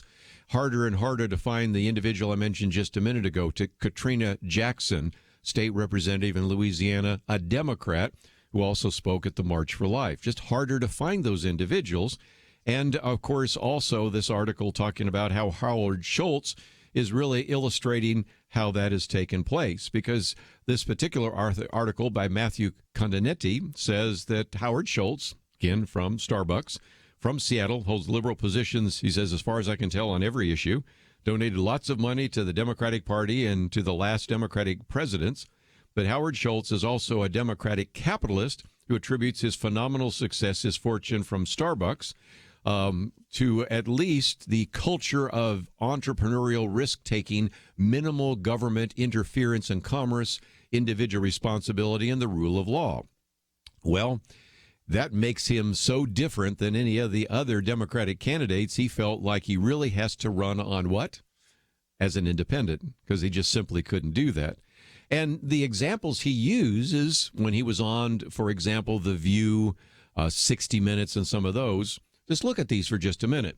One of those Matthew talks about is on Monday. You had, of course, CNN's, this last Monday, a town hall organized by CNN. And Senator Kamala Harris endorsed a Medicare for All plan, which she said would eliminate private insurance. Now, she backed off from that a little bit, but just the fact that you could say that, by the way, it's going to show up on all sorts of ads later on, but we'll see where that is.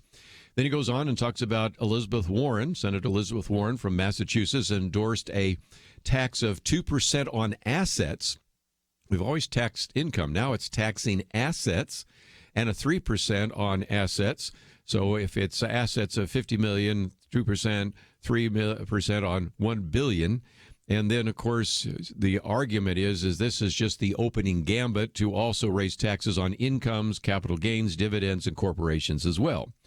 Of course, you can go then to someone else that was mentioned, and that is Alexandria Ocasio-Cortez, who, of course, is not a powerful individual in Congress right now in terms of committee chairmanships, but is powerful in terms of having a very large Twitter following, and said she thought that a system that allows billionaires to exist is absolutely wrong, and called for a 70% marginal tax rate, and then maybe even wanting to move to what we've talked about before, the Green New Deal, which would give us theoretically 100% of various greenhouse neutral generation systems, when right now the renewable system that we have in America is at 17%. So to go from 17% to 100% would actually require something.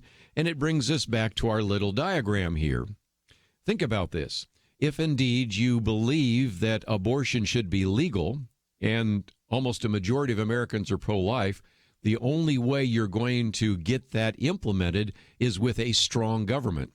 So there's a natural correlation between individuals that believe that government needs to be big and government needs to control the economy rather than have a government small and let a free market work, because government is necessary, first of all, to make sure that abortion would still be what? Legal. That same-sex marriage would always be implemented, and those kinds of things. Or back to the Alexandria Ocasio-Cortez, people aren't just going to voluntarily give up the way in which they produce energy unless the government forces them. So in order to have things like Medicare for all or a Green New Deal, you have to have a huge expansion of the government. And so as a result, this is one of the reasons why his future in certainly the Democratic Party was limited. But as we also pointed out, I think his future as a candidate, even running as an independent, is going to be very, very limited and probably non-existent, maybe even a few months from now.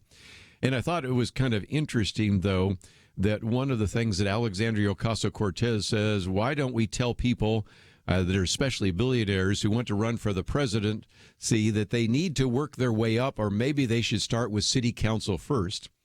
But I thought it was kind of interesting because Matthew here says, if anyone has worked his way up from the poorhouse to being the first in his family to graduate from college, to turning a coffee shop at Pike Place Market into a global behemoth, that is Starbucks. It's Howard Schultz.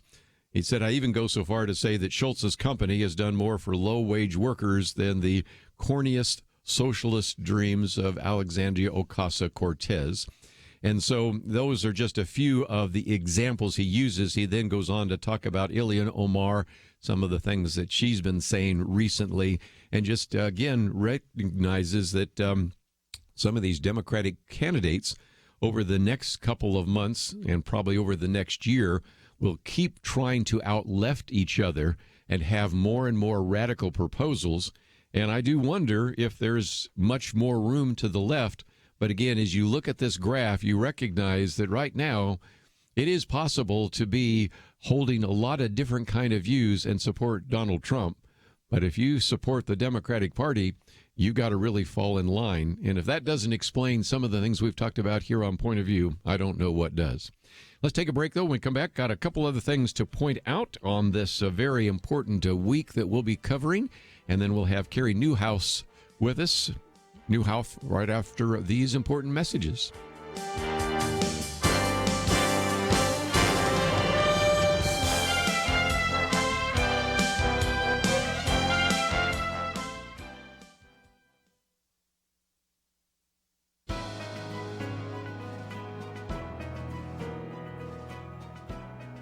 Welcome to the First Liberty Briefing. I'm Jeremy Dice. In 1925, the Bladensburg World War I Veterans Memorial was erected to honor the 49 men of Prince George's County, Maryland, who gave their lives in World War I. It stands outside of Washington, D.C., in the median near the National Defense Highway. This memorial, one of the oldest memorials on U.S. soil to honor the fallen of World War I, has stood without complaint for nearly a century. For the first time in over 9 decades, the American Humanist Association voiced a complaint. They filed a federal lawsuit seeking to topple the memorial because those who erected it chose the shape of a cross to honor the fallen.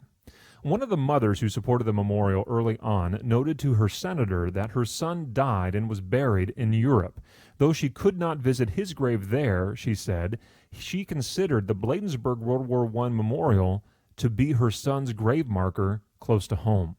First Liberty Institute, along with our volunteer attorneys at the law firm of Jones Day, represents the American Legion who erected the memorial in 1925. This memorial was erected to honor heroes who gave their lives in defense of freedom. To tear this memorial down now would not only desecrate their memory, it would demonstrate a level of hostility to religion that our founding fathers warned against. To learn how First Liberty is protecting religious liberty for all Americans, visit firstliberty.org. You can learn how to protect religious freedom in the workplace, public schools, church, the military, and more by downloading First Liberty's free Religious Liberty Protection Guide at firstliberty.org. That's firstliberty.org. If you want hope for religious freedom, go to firstliberty.org.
Now, back to Point of View, your listener-supported source for truth. Back for a few more minutes, and Carey Nieuwhof will be with us in the next hour. We'll spend some time talking about his new book, Didn't See It Coming, Overcoming the 7 Great Challenges That No One Expects and Everyone Experiences. And so we'll get some perspective from him as well.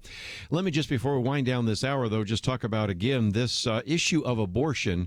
Has been really changed dramatically, first because of the action in the state of New York and the decision by the governor of New York to sign that particular piece of legislation, the Reproductive Health Act. Then, of course, some of the debate that surfaced in Virginia and the decision by the governor there to address that issue. Of course, there's some other things taking place in places like Vermont and Rhode Island and elsewhere. But this also, as I pointed out, has changed dramatically in my commentary because the previous president of Planned Parenthood, Cecile Richards, really didn't spend a lot of time talking about abortion. I mean, she didn't hide it, but she said, oh, we do other things. And now the current president says, no, our core mission is providing, protecting, and expanding access to abortion. And so in some respects, we're going to hear about that tomorrow in the State of the Union address. It is quite likely that if the State of the Union address had taken place before all of this brouhaha, that the President Donald Trump, may not have even mentioned the word abortion or pro-life issues, or maybe just mentioned it in passing. But things have changed dramatically, in large part because what's been taking place in the so-called blue states, and then, of course, even the action that is being unfolded today in the United States Senate over this piece of legislation, which was reintroduced by Senator Ben Sasse from Nebraska, the Born Alive Abortion Survivors Protection Act. And there's a piece here by Josh Shepard that I thought was really good. He said, what began as an effort to protect abortion rights has become a clarifying moment in American culture. On social media and in religious circles, many have expressed shock at a recently enacted abortion law in New York. I could add to that then some of the comments being made in Virginia and a number of other places. But it then points out that he says all three branches of the U.S. government will respond to some of the public outrage. Let's count them. Number one, today, Senate voting on a bill banning infanticide of babies born after a failed abortion. That's the one I just mentioned with Ben Sasse. I'll come back to some of that in just a minute so you know more. Then, of course, number two, President Donald Trump says he plans to discuss life issues in his State of the Union address, as I just alluded to just a minute ago. May have mentioned it before, now might really get into it because of some of the legislation that's before the Senate and some of the actions taking place in places like New York and Virginia. And then he says 2 days later, the Supreme Court is expected to announce whether it will weigh in on the abortion-related Louisiana law. That is, again, a law which was put forward by, again, I like to always mention when we can find a pro-life Democrat out there. This is Katrina Jackson, state representative out of Louisiana, that law, which will be considered as well. So whether it is the legislative branch, and that is today in the United States Senate because of Ben Sasse's law, the executive branch, some of the things that the president may or may not announce tomorrow, or the judicial branch, the action on this Louisiana law, you can begin to see that there is quite a bit. And some people might say, well, why do we need all of this? Ben Sasse's bill would ensure that newborns who survive a botched abortion will receive medical care. If enacted, it would penalize abortion providers who deny these infants life-saving care. And so it's been kind of interesting because some people say, well, would it make any difference? Well, one of the individuals that's talked about this is Dr. Brent Bowles, who is a practicing OB-GYN in Tennessee, and he said the earlier law was ineffective because we, after all, passed in 2002 what was called the Born Alive Infants Protection Act. He says, for instance, it was not useful in the prosecution of Kermit Gosnell in Pennsylvania. You might remember this is the individual who actually was killing babies, snipping their neck as they were being born. And so in some respects, even though we, quote, have some legislation, we don't have legislation that would be as effective as the one being put forth by Ben Sasse. And I thought it was interesting that when he introduced this legislation, I actually posted the audio on my own Facebook page. He said, on Monday, that's today, I'm going to ask all 100 senators to come to the floor and state that they are against infanticide. He says this shouldn't be complicated. This is not a left or right issue. It's not a Republican or Democrat issue. This is certainly one that needs to be addressed.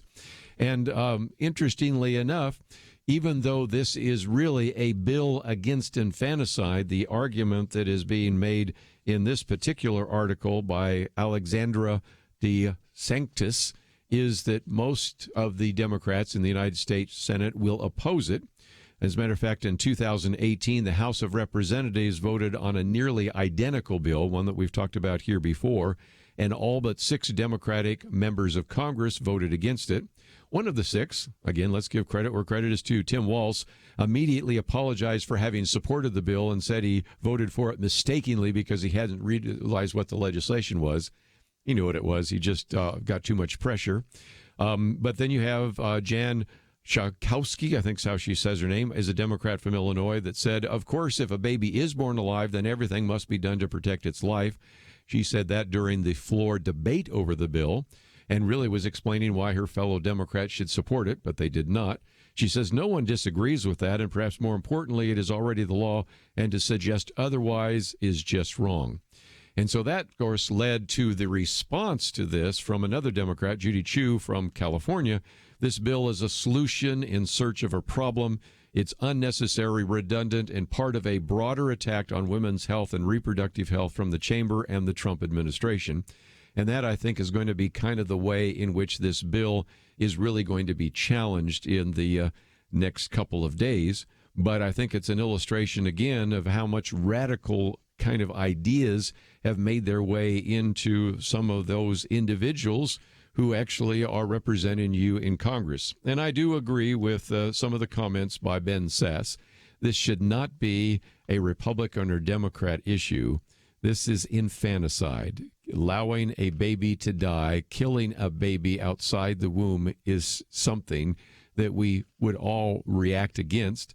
And his favorite line is, this isn't complicated. And if you can't say that it's wrong to leave babies to die after birth, then it's time for you to get out of public office. I would agree. My commentary today is, of course, doubling down on abortion. I only really focus on New York and Planned Parenthood. You could add much more. We'll see where this vote goes on this issue of infanticide, but it's just an illustration, again, of how radical things have become.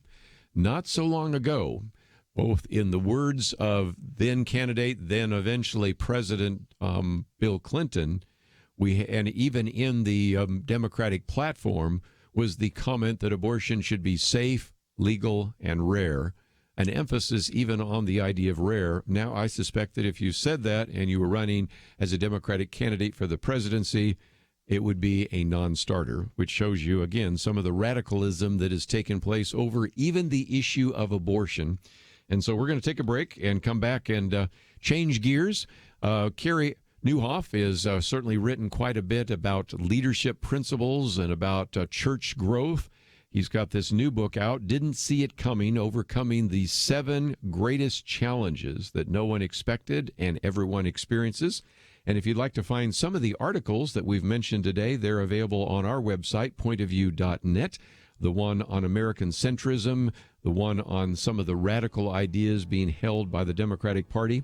And even if you'd like to see the graph that you could print out and look at, it just illustrates, again, some remarkable changes happening in our world today. That's why we talk about them right here on Point of View. Let's take a break. We'll come back with more right after this. There is no more dangerous time than when things are going well. Remember Elijah on Mount Carmel? Fire came down. There was no doubt who was God, but what happened next? He went from amazing faith to a time of great fear and depression. Many Christians have been very thankful a certain Democratic candidate for president was not the one to nominate 2 replacements for the Supreme Court. But as with Elijah, times of great victory are also times of great danger. Moments like this are not the time to take it easy. This is not the time to let our guard down. This is a time to double down on our work in the community, to serve and pray and plan and invest in a better future. This is the time to join Point of View's Truth Team 360 to make sure today's promising gains are not lost tomorrow. Show your commitment to our future by visiting pointofview.net/team or call 800-347-5151. Ask to join the Truth Team. Pointofview.net/team and 800-347-5151. Point of View will continue after this.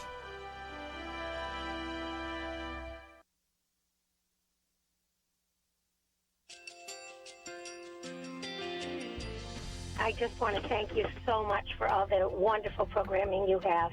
You're just absolutely fantastic. I recently started listening to Point of View, and I really found it interesting because of the different subjects you cover. Thank you for that. I really appreciate everything that you do in keeping us informed. Thank you, Kerby, for everything that you have been doing. I appreciate all the work that you're doing, advocating for the Word of God. Thank you so much. Point of view, I think, is absolutely necessary because it's a Christian perspective, a biblical worldview perspective, and receive very current, up-to-date information about what is really going on, week to week in our culture, which is changing so rapidly, and yet it's morally sliding backwards. Yeah, I'm just, first of all, I thank you guys.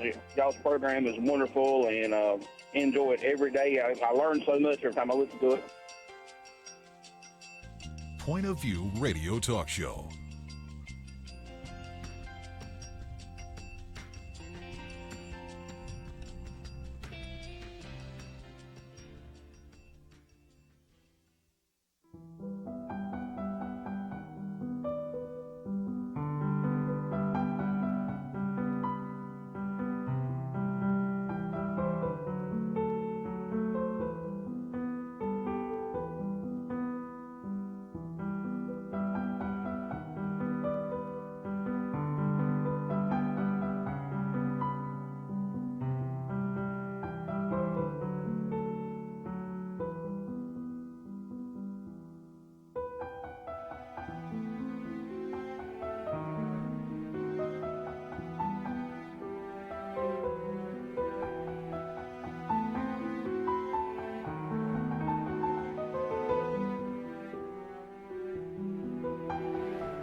Hi, this is Kerby Anderson. You know, each day we take on the tough issues and provide a biblical perspective to them. The topics we cover are wide-ranging: apologetics, theology, prophecy, creation and evolution, intelligent design, marriage, family, child-rearing, the millennial generation, trends in society, politics, economics, business, religious liberty, the Constitution, public policy, foreign policy, military policy, tensions in the Middle East, abortion, homosexuality, pornography, sexual ethics, media, technology, history, and America's godly heritage.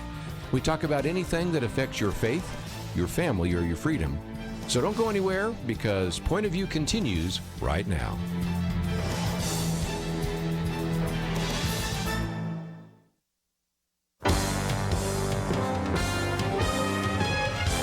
Across America, live. This is Point of View.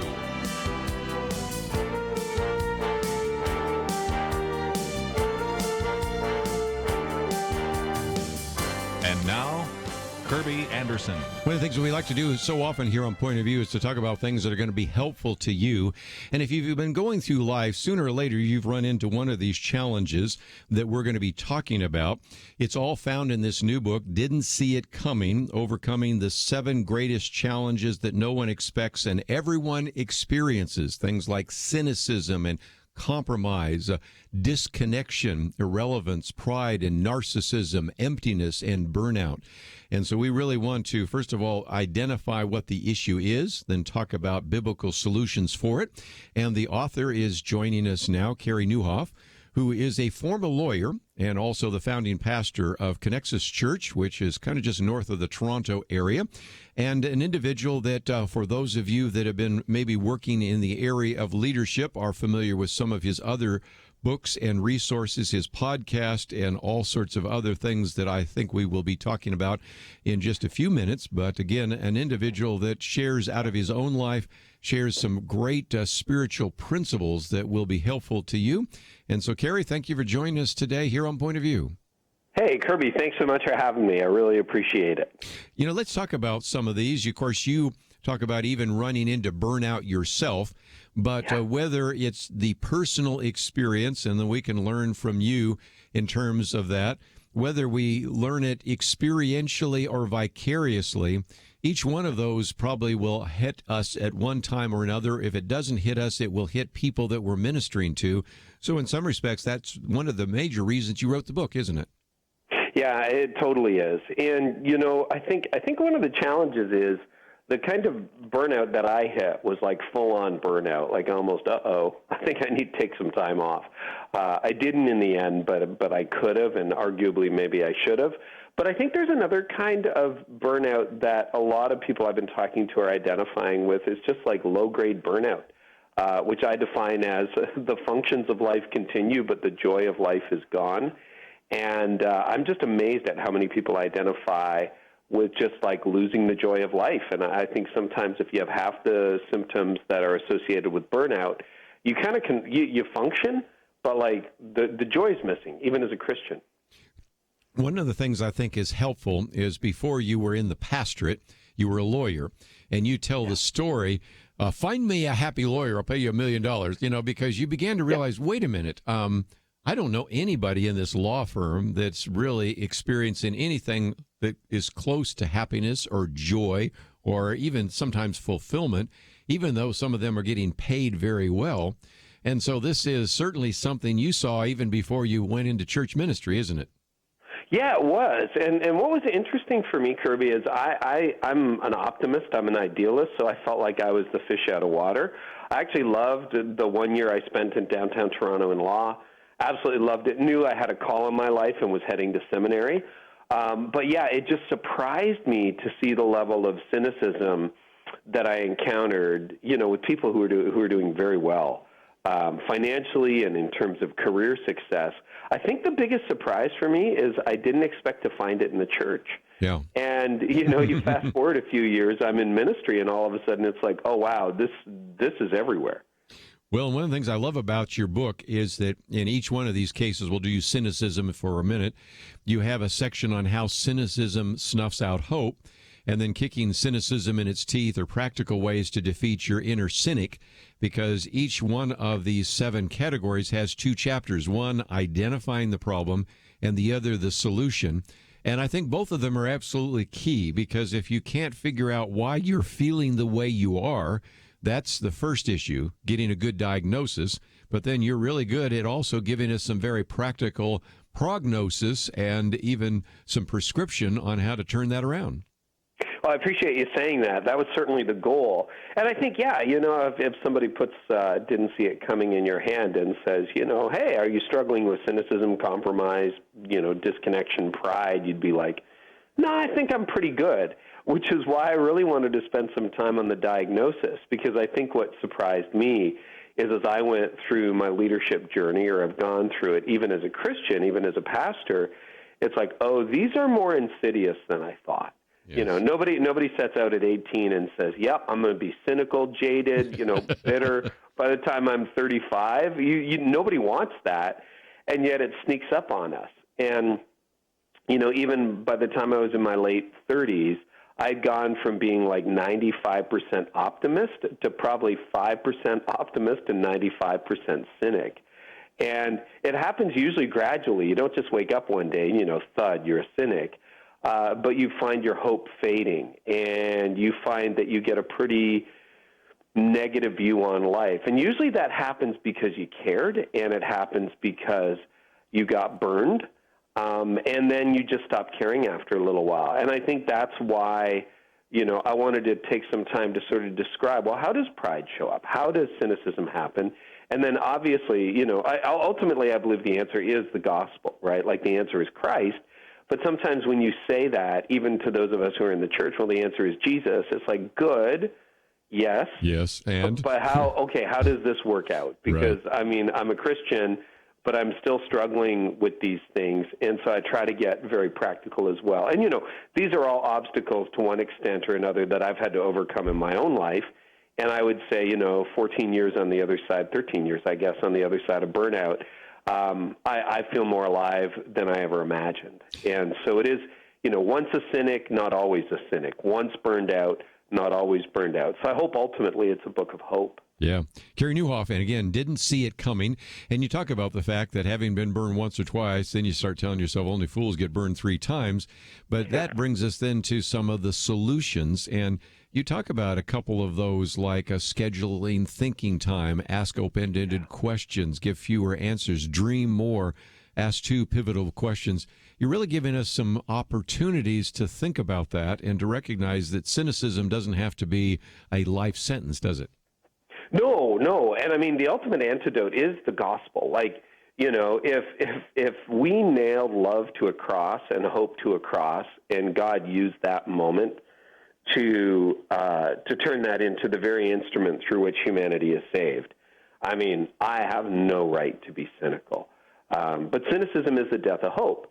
And so, when I align myself with the cross, when I align myself with the resurrection, when I invest myself in God, that sparks hope again. Now, that said, I started to think, okay, well, practically, how can I nurture a less cynical spirit on a daily basis? And I noticed this really interesting thing. I don't know whether you've noticed it or not as well, Kerby, but I saw that the cynical are never curious and the curious are never cynical. Wow. That when you really meet a curious person, I just can't think of any truly curious people I've met who would also be cynical. And I've never really met a curious cynic. Because the problem with cynicism is its root is knowledge, and Solomon diagnoses that for us in Ecclesiastes, where he says, the greater my knowledge, the greater my sorrow, the greater my wisdom, the greater my grief. And that's what happens as you get older. You're like, oh, I see, people stab you in the back. Oh, I get it, people leave your church. Oh, yeah, I get it, not everybody's trustworthy. And so this knowledge builds up. And that's why cynics are singularly uncurious people. So if you cultivate curiosity, great things happen. Let's take a break. We've got a lot more to cover. Didn't see it coming, and we'll be back right after this.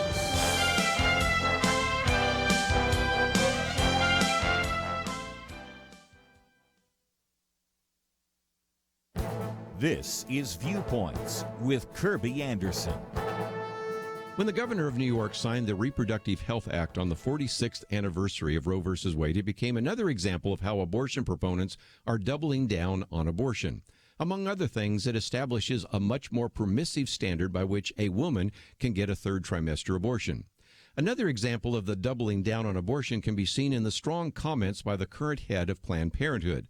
The previous president often argued that the organization did much more than just perform abortion. The current president made it quite clear that the core mission of Planned Parenthood is providing, protecting, and expanding access to abortion and reproductive health care. To see what is happening, let's go back a few decades. When the Supreme Court essentially legalized abortion, older guests on our radio program said they never expected back then that abortion would increase since there would probably be a stigma attached to it. One person said he could never imagine the people would be marching in the streets for abortion rights. Even 20 years later, you still had people like then-candidate Bill Clinton saying that he wanted to make abortion safe, legal, and rare. Often he would even put an emphasis on the word rare when he spoke. About the same time, I remember an abortion debate I did on a university campus against an abortionist. He presented abortion as a difficult decision and perhaps the lesser of two evils, necessary only because a woman had a crisis pregnancy. Contrast that with the New York governor who not only signed the bill but also lit up two bridges, a government building, and the One World Trade Center spire in pink. When the bill passed the New York legislature, you can watch the YouTube video of the enthusiastic applause. All of this shows how abortion proponents have decided to double down on this issue. I'm Kerby Anderson, and that's my point of view. Take Kerby and the Point of View team with you on the go with the Point of View app. Search for Point of View Radio at the Apple or Google Play stores.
You're listening to Point of View, your listener-supported source for truth. It's our privilege to have with us today Carey Nieuwhof, and again, his book is entitled Didn't See It Coming, Overcoming the 7 Greatest Challenges That No One Expects and Everyone Experiences, endorsed by many individuals that have been on this program with us before, and I'll mention those a little bit later. It is published by Waterbrook, and you perhaps can find it in your local bookstore, about 200 pages, but we also have a link to Carey Nieuwhof's website, and you can find not only his podcast, his blog, but also information about the book. So either way is available, and we have all of that information on our website. And if you don't know how to spell Carey Nieuwhof, that's okay. We have the link right there on the website, pointofview.net. Been talking about cynicism throughout the hour. We'll also talk about compromise and disconnection, irrelevance, pride, burnout, emptiness. In each one of the chapters, identifies some of the problems and helps you maybe to diagnose it, and then gives some solutions. And this, Carey, would be certainly a great book for an individual to work through. But the way you've structured it, where you even have some notes in the back and footnotes and some things like this might be something you could actually teach in a small group study or a Sunday school class or Bible fellowship, couldn't you?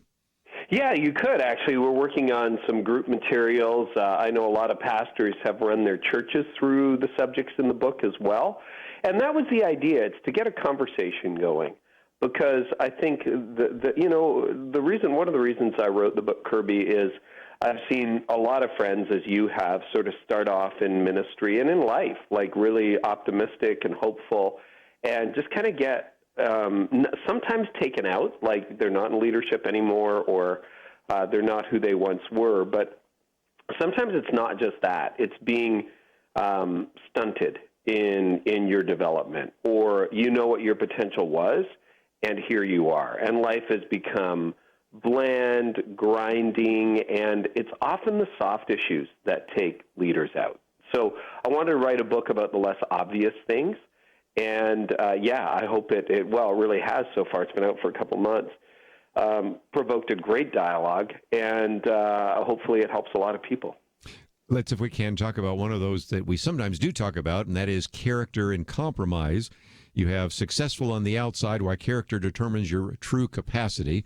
And we talk about integrity. I remember when we had to study algebra, they talk about integral numbers and integers, and we talk about integrated circuits. But again, it's you on the private side that's the same on the outside. And then you have if you will, a solution for taking your soul off the market. You in the legal field have seen this. You in the ministry field have seen this, that compromise is something that happens, unfortunately, all too often, doesn't it?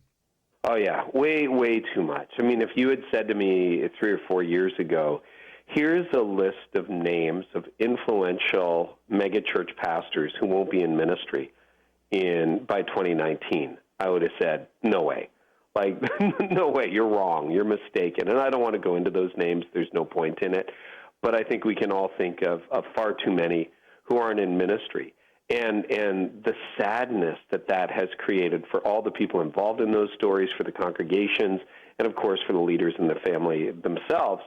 And I think when it comes to moral compromise or ethical or character compromise, a lot of us, we think, okay, I'm waking up, with my spouse, not with someone I'm not married to. I'm not stealing money or hiding money from the IRS, and I'm not a member of the mob. So I'm good, right? I'm good, yeah. Yeah, I'm good. We're all good here. Yeah. Yeah, we're fine. And if only it was that easy. And what I've found is that the people that you can think of who aren't in leadership or ministry, or even, for that matter, politics, business anymore because of a moral lapse, they weren't doing great. And then the next day they woke up and said, now I'm going to train wreck my life. It's way more subtle than that. And it's easy to compromise your character. And I think it starts even with something as subtle as a growing gap between your public life and your private life. What you're saying in public about how you're doing and what's really going on. And that gap happens in everyday life for so many people. I used to, when our church was a bit smaller, I used to still do more counseling. And people would come in and they would talk to me, and I barely knew their names, but they would tell me their whole life story. And, sometimes, as you know, Kerby, it just breaks your heart. And a question I would always ask them is hey, who else are you talking to about this? And the number one answer was, nobody. Nobody. You're the only one that knows. And I hear that all the time. I haven't told anybody else this, but I want to tell you. I don't know why they want to tell me, but that's another story. Yeah. No, and I'm like, well, you're married. What about your spouse? No, we don't have that kind of relationship. Wow. And I think it's in the silence that the darkness grows, and you start to hide things. What you say publicly is not how you're living privately. And I guess we lost his phone line, so we'll come back and hook him up here in just a minute, talking with Carey Nieuwhof, and a book is entitled Didn't See It Coming. And while we connect up again with that phone line, let me, if I can, real quickly just mention that we were talking about the subject of character. And one of the things he talks about is the idea that we should work twice as hard on our character as we do on our competency. We're all big about that as well. And if nothing else, one of the great illustrations that we've all used at one point or another is no son ever pulls out his dad's resume at his father's funeral. Character and legacy are really important. So again, this is something we have to nurture daily. And so when we talk about this subject of character, there are just a lot of very important issues. And one of those, Carey, is this idea of taking responsibility for it and even taking the time to put yourself first when it comes to personal growth, because sometimes some of that is the reason why we have these character flaws that develop later on. Yeah, well, here's the sad truth. Nobody will ever pay you to work on your character, but they'll fire you if you don't. Yep. Right? That's well the said. reality, which is why you've got to put yourself first when it comes to spiritual growth. And you know who's terrible at this? Christians. Oh, yeah. Because we get confused in our messaging and we say, I can't ever put myself first. I'm last. I have to be last.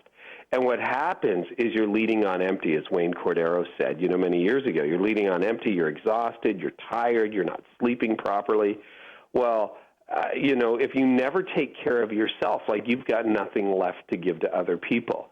And so I had to learn the hard way that self-care isn't selfish, that you've really got to get to the point where, even prioritizing your daily walk with God, your relationship with Christ, getting enough rest, getting enough exercise, doing the soul work. Like, I spent lots of time in a counselor's office with spiritual directors, and again, I didn't have like an affair to deal with or anything like that, but I just got to realize, oh my goodness, this stuff lives in me, and I have to be careful. And if I don't take care of it, if I don't nurture my soul, I'm going to be in big trouble. So yeah, you got to put yourself first when it comes to spiritual growth and personal growth. One of the other areas that you talk about is disconnection. Is anyone out there why so many feel so alone? And of course, this loneliness crisis or loneliness epidemic is a big issue. But I love your solution. Ditching your phone won't help while you need to solve the human problem. We all recognize and talk about, especially when we do our Millennial Roundtable on Wednesdays, the fact that certainly the smartphones have made an existing problem worse. But it isn't the problem with the phones. You even point out that you found yourself sometimes, and I think we do find ourselves sometimes disconnecting with people long before we ever had a smartphone. Oh, yeah. I mean, smartphones, there are strategies around that. I have mine on Do Not Disturb most of the time. I have to take it off at a moment like this just in case you need to reach me by cell. But yeah, it's deeper than that, because I think going back to, your childhood before there were smartphones, we all knew a dad or maybe had a dad who didn't really engage his family, just disappeared into the garage to work on the 68 Camaro, which was never finished, right? Or the mom who was always on the phone or distracted. So I think it's a human problem. But one thing that has really changed, Kerby, is pace. So when I was writing the book, you do a long day of writing. I was tired, and I was surfing through iTunes just on the TV to see if there was something to watch, and the algorithm suggested Little House on the Prairie. And I never watched that show when I was a kid. My sisters liked it, so I didn't. Long story short, I on impulse, I bought the entire series, like the whole thing, $39, bought. And I don't know why I did it, but then I thought, okay, I'm going to watch the pilot, which, this is a series set in the 1870s, filmed in the 1970s. I just that night watched the 2-hour pilot, and it blew me away. First of all, there's no plot, like none. It's like there's a squirrel. That was 2 hours. That was about it. And it was slow. Like, today's, you watched Super Bowl last night, you watch a movie, it's like jump shots, reaction shots, boom, boom, boom, graphics, sound effects. The cameras. The MTV changed everything, didn't it? Oh my and all goodness. those kind, and the pace. The cinematography, the pace. I need to take a break, but I want to come back and get into that a little bit more. Yeah, we'll get into that. Okay, we have one of those mandatory breaks, and it waits for no one, as you well know. So we'll come back and continue our conversation right after this. Question: do you have a health insurance plan you are not happy with? Well, Bethany and Jason thought they were stuck. Their plan just kept getting more expensive, and Bethany's favorite doctor didn't even take that plan anymore. And then some friends at church told them about MediShare. With our previous insurance, we were paying $1,200 a month. With MediShare, we now pay around $600 a month. Yes, they're paying $600 less per month, and that's a pretty typical savings with MediShare.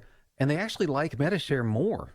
I was able to go back to my original doctor that I absolutely loved, and it's just been an absolutely beautiful thing being a part of MediShare. Yeah, so they pay a lot less and they like it more. No wonder MediShare is growing so fast. Find out more. They're super easy to talk to. All you have to do is call 855-90-BIBLE. That's 855-90-BIBLE. 855-90-BIBLE. It takes a team to win. Be part of Point of View's Truth Team and bring truth and healing to America. Go to pointofview.net/team, pointofview.net/team, and 800-347-5151. Point of View will continue after this.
listening to Point of View.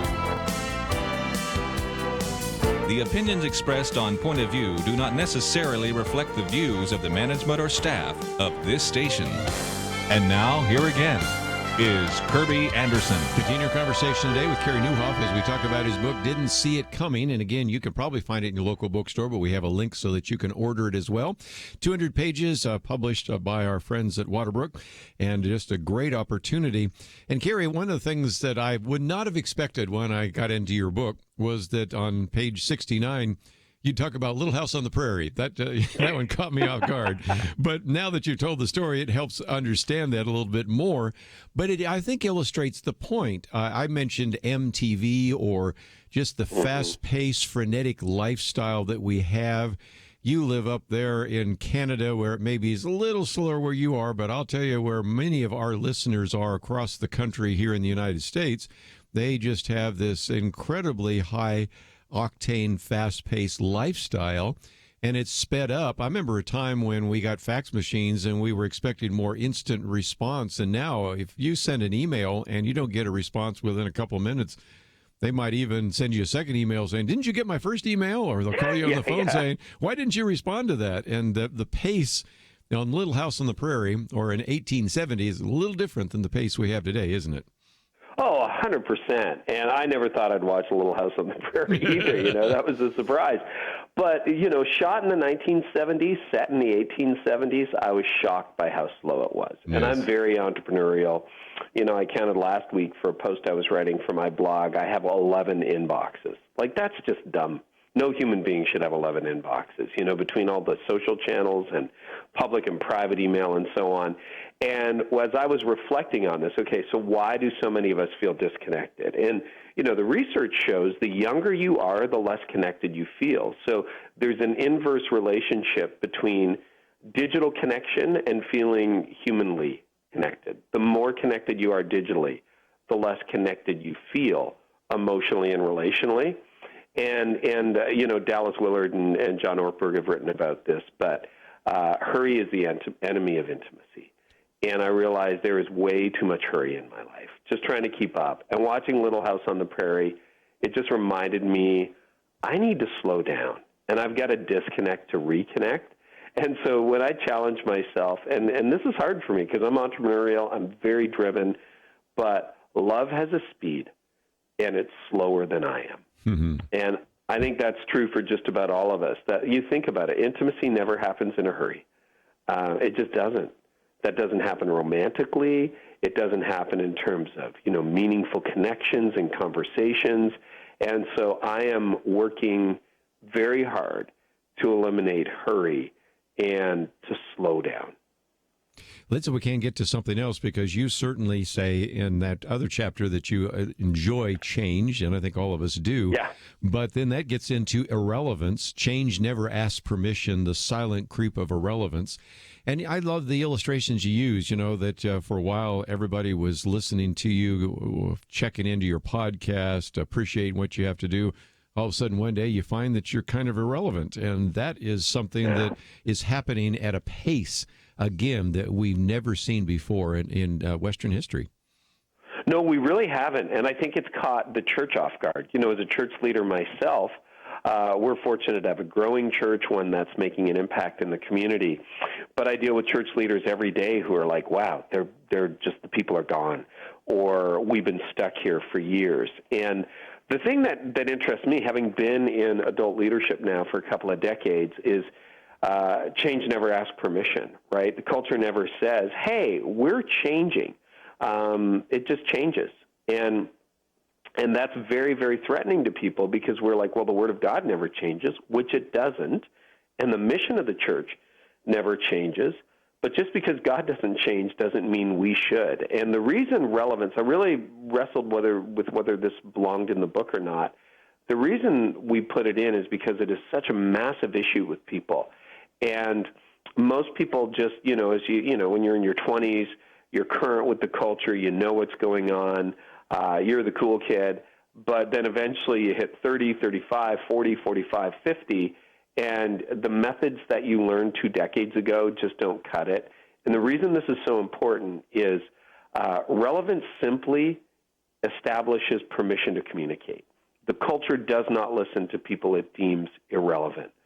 So if you're able to understand the culture, you don't have to agree with it, but if you're able to communicate with the culture, suddenly you have the ability to communicate with the culture. You have the ability to influence it and reach it. And that's why I think the issue of relevance is so significant for Christians. Well, and one of the things I think is so interesting is for those of us that follow your blog, one of yours, 5 surprising reasons people leave your church. And you're just a regular bluebird of happiness here because you're saying that people leave the church because I moved into a new building, we hired a new senior pastor, we've added new staff, you've stopped old programs, you announced a new initiative, things like that. And all of us that have followed the church growth movement said, I thought that's what we're supposed to do. And that's the thing that chases people out of the church. Or even as I work on my own spiritual growth, that chases people out of the church. I mean, that makes everybody, I guess, back to the first point, cynical, right? Yeah, it makes people cynical, and we've experienced all that at our church. But here's the reality. People are always going to be leaving your church. Yes. Doesn't matter what you do. Of course. You can do nothing, people are going to leave. You can do something, people are going to leave. The question is, are you reaching the right people? We've been given an outward-focused mandate in the church. We're supposed to reach the world with the gospel.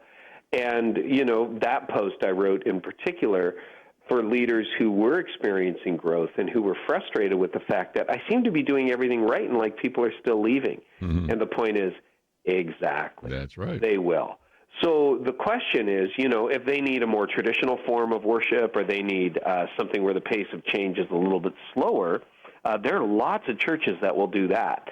But there were so many. We had communion in our church on Sunday, and we don't do that every Sunday. But we always say, hey, this is for, we're so glad if you haven't made a commitment to Christ. But this is for people who have. And you can watch, you can observe, but if you've made a decision to follow Jesus even today, welcome. And we have a lot of people who are like, yeah, I'm not ready for that yet. And you know what? That's wonderful because it's a sign that you're reaching the right people. And it's a sign that they're beginning their journey. So, yeah, change is tough no matter how you navigate it. And the culture is changing faster than ever before. And the way I define irrelevance for didn't see it coming and in my own leadership is the gap between how quickly you change and how quickly things change is called irrelevance. And so if you look at what's changing faster, the culture or the church, kind of the culture. And again, we don't have to copy the culture. We're not here to imitate it. But we do, if we're going to reach it, we have to understand it. And when you understand it, it's like being a missionary, right? You get that at a missionary level. You go to Ecuador, you go to New Guinea, and you learn. And you grow, and you learn the language, you learn the customs, and then suddenly you have the opportunity to influence. Well, America's changed. Canada's changed. But a lot of us are living in the 70s or 80s. Well said. Let's, if we can, just maybe talk about pride. That one is one that, again, most people would understand, but I love it. It's not just the narcissist, how pride gets the best of us, and then also habits of the humble. Only humility will get you out of what pride got you into. Pride is one that, of course, we would say more people would be aware of, but give us, just before we take a break, a couple of thoughts in that regard as well. Yeah, well, that was one of those things, too, where, we all know people who are narcissists, and you're like, here, read this book. But most of the church leaders I knew or know are not narcissists, and we all have narcissistic moments, especially today with social media. Yep, we all do. But, I knew way more people who struggle with pride as a result of insecurity than I do people who struggle because of narcissism. And it really depends on, you're like, well, if you're insecure, you don't feel very good about yourself. How can that be pride? If you really define pride, and this is how I define it, and I think it stands up biblically, I define pride as an obsession with self. Right. That's what proud people are, right? You're obsessed with yourself. And what are insecure people? Insecure people are obsessed with themselves. Oh, I don't want this person in the room because I'm not going to feel good about that. Or, oh, I can't hire this person because they're better at X than I am. Or, no, I don't like to hang around her. She makes me feel bad about myself, better looking, attractive, whatever that happens to be. Like when your insecurities, and for me as a communicator, in my young years as a leader, it was really hard for me to invite people who were better public speakers than me onto the same platform I was on. You know what that is? That's insecurity, and it's an obsession with self. So bingo, I'm proud. That's what that is. And as soon as I diagnosed it that way, I saw pride everywhere in my life. And Jesus had a lot to say about the proud, That's for sure. like he did. And so I had to figure out, oh my goodness, if this is the trap that the enemy, sets for us, how do I get out of this? And the antidote to pride is humility, of course. Yes. Let's take a break. When we come back, a couple more that we'll cover real quickly. Burnout is certainly one I want to hear because, of course, Carey's already told us a little bit about that. We'll get into those issues as we continue talking about Didn't See It Coming right after this.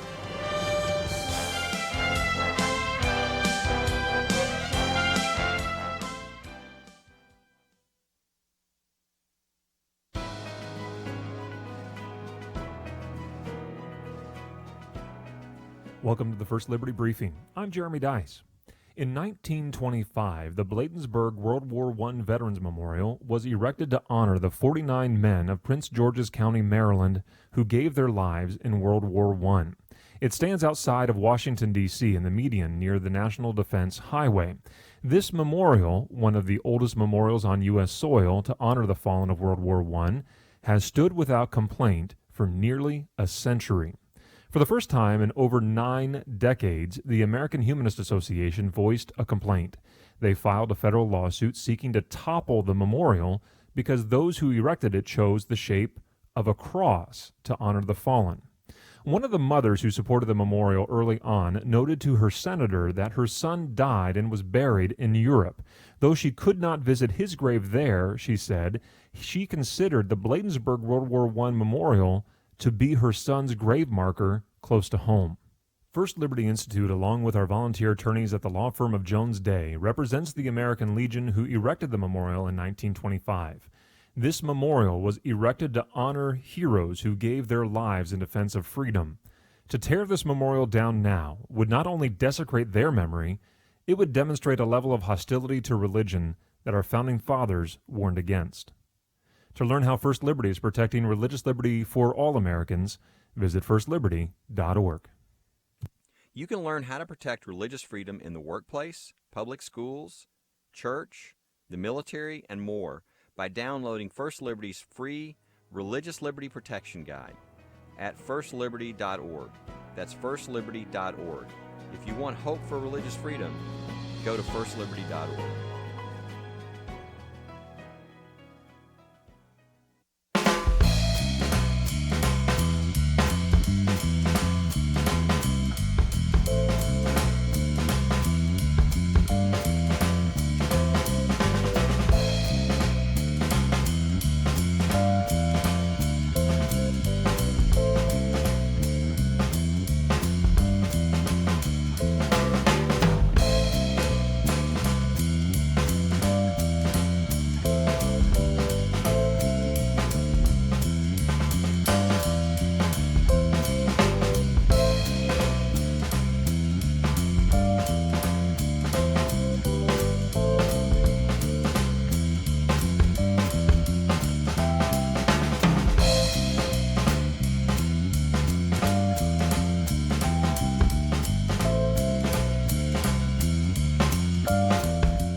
Now, back to Point of View, your listener-supported source for truth.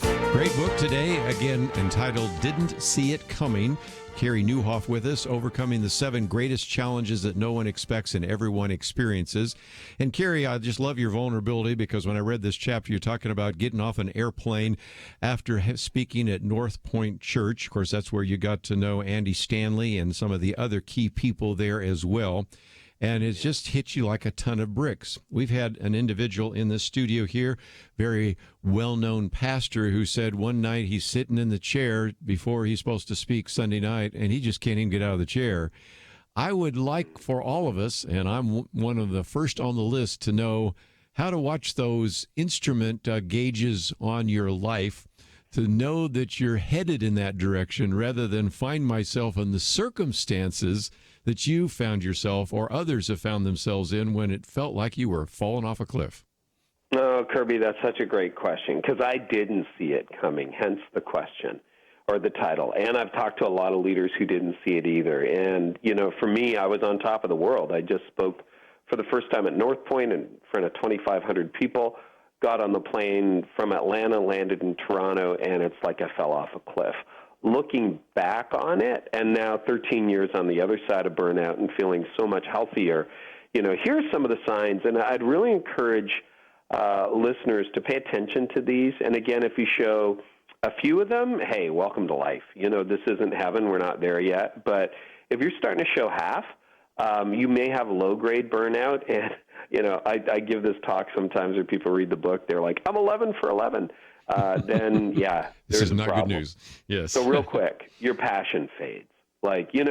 You're just not as passionate as you used to be. Another one is you no longer feel the highs or lows, like your emotions are just kind of flat. Even the scripture says we're supposed to be happy when other people are happy, and you're supposed to be sad when other people are sad. And when I was burning out, those emotions were gone. Like everything was just kind of flat.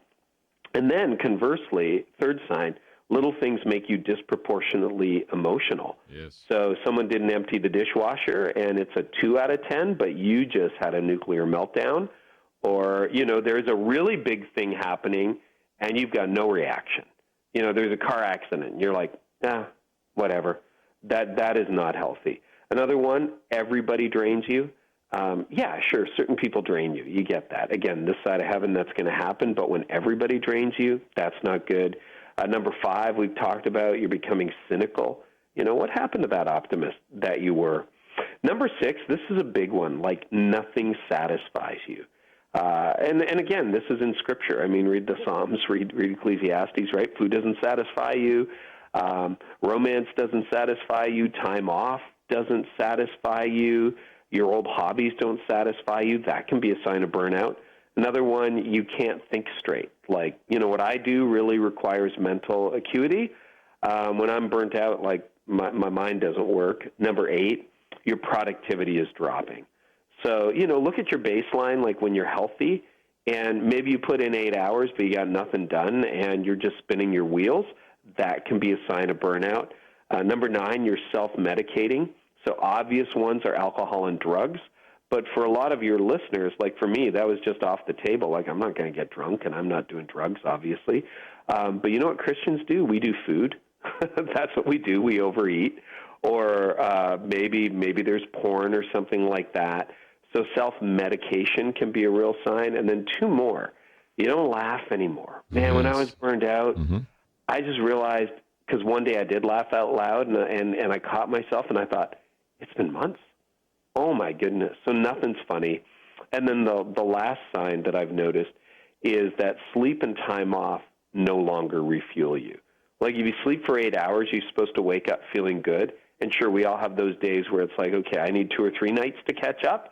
But if you're not catching up, like I took 3 weeks off in my summer of burnout in 2006.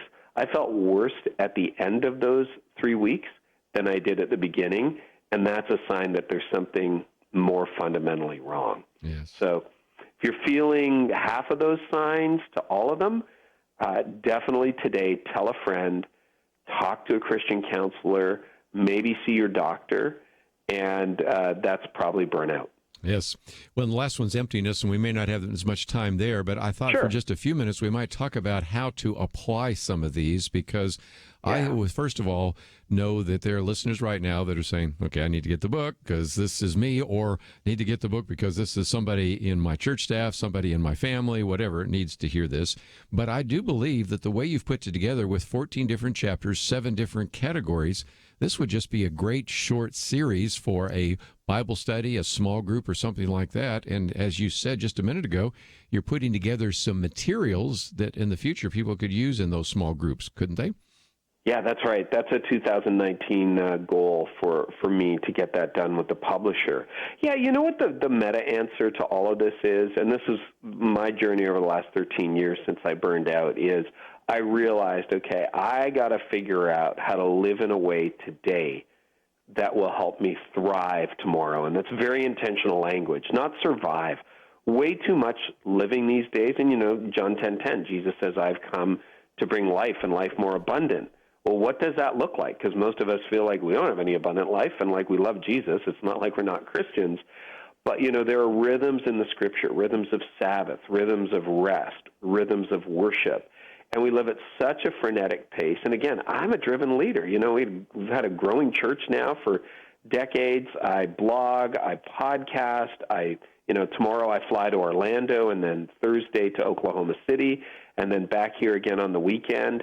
And I used to get into this space where I just said, it's just a busy season. Guess what? Seasons have beginnings and ends. If there's no end to your season, it's not a season, it's your life. Yes. And so I had to figure out a way in the craziness that is life today. How do I thrive? So I have a very busy life, but I can show you my calendar. I've got time blocked out for God. I've got time blocked out for exercise, time blocked out for friends and family, time blocked out to work on projects. And I've really learned how to do that. And then there's all the little hacks in the book. It's like, stay curious, ask more questions, watch for these warning signs. So I think there is a way to reconstruct your life that is sustainable and that God really wants us to live, with margin, personally, spiritually, financially, emotionally, relationally, all those things. Let me just mention, just before we go, that, again, we have a link to your website, CareyNieuwhof.com. There are a number of courses. I think most people know you because of leadership, the high-impact leader, the art of better preaching, even Breaking 200. If you're in a church right now and you're a pastor listening to this and you're just at about 190, but you just can't get any further, that would be very helpful. Of course, if you're not familiar with the podcast, so many people actually subscribe to your podcast or the blog. That's all available as well. And so even though today we've been talking about this book, Didn't See It Coming, for those of you in positions of leadership, those of you that are running churches, you will certainly benefit from some of the other great material by Carey Nieuwhof. And we have a link to the website. Just click on our website, pointofview.net. You don't even have to know how to spell his name. You'll find it there very easily. Carey, it's been a delight to have you on the program. I thank you for writing the book. And I know as busy as you are, this was a very significant sacrifice to give us an hour. So we value it and appreciate it so much.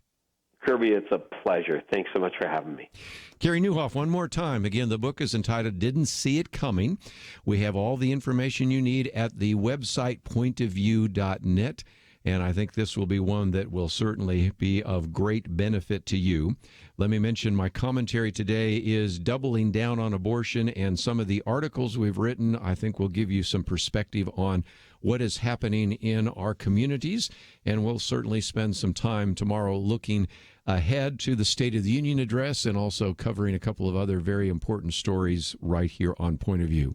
As you go to the website, don't forget, we depend on your financial gifts, so if you can hit that donation button, we would appreciate that. And I want to thank Doug and Steve for the help behind the scenes. We'll see you back here tomorrow, right here on Point of View. Question, do you have a health insurance plan you are not happy with?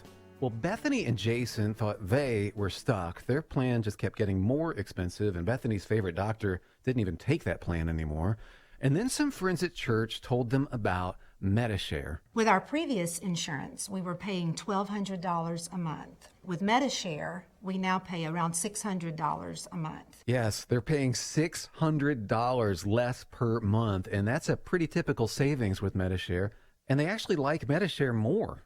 I was able to go back to my original doctor that I absolutely loved, and it's just been an absolutely beautiful thing being a part of MediShare. Yeah, so they pay a lot less and they like it more. No wonder MediShare is growing so fast. Find out more. They're super easy to talk to. All you have to do is call 855-90-BIBLE. That's 855-90-BIBLE. 855-90-BIBLE. It takes a team to win. Be part of Point of View's Truth Team and bring truth and healing to America. Go to pointofview.net/team, pointofview.net/team, and 800-347-5151. Point of View is produced by Point of View Ministries.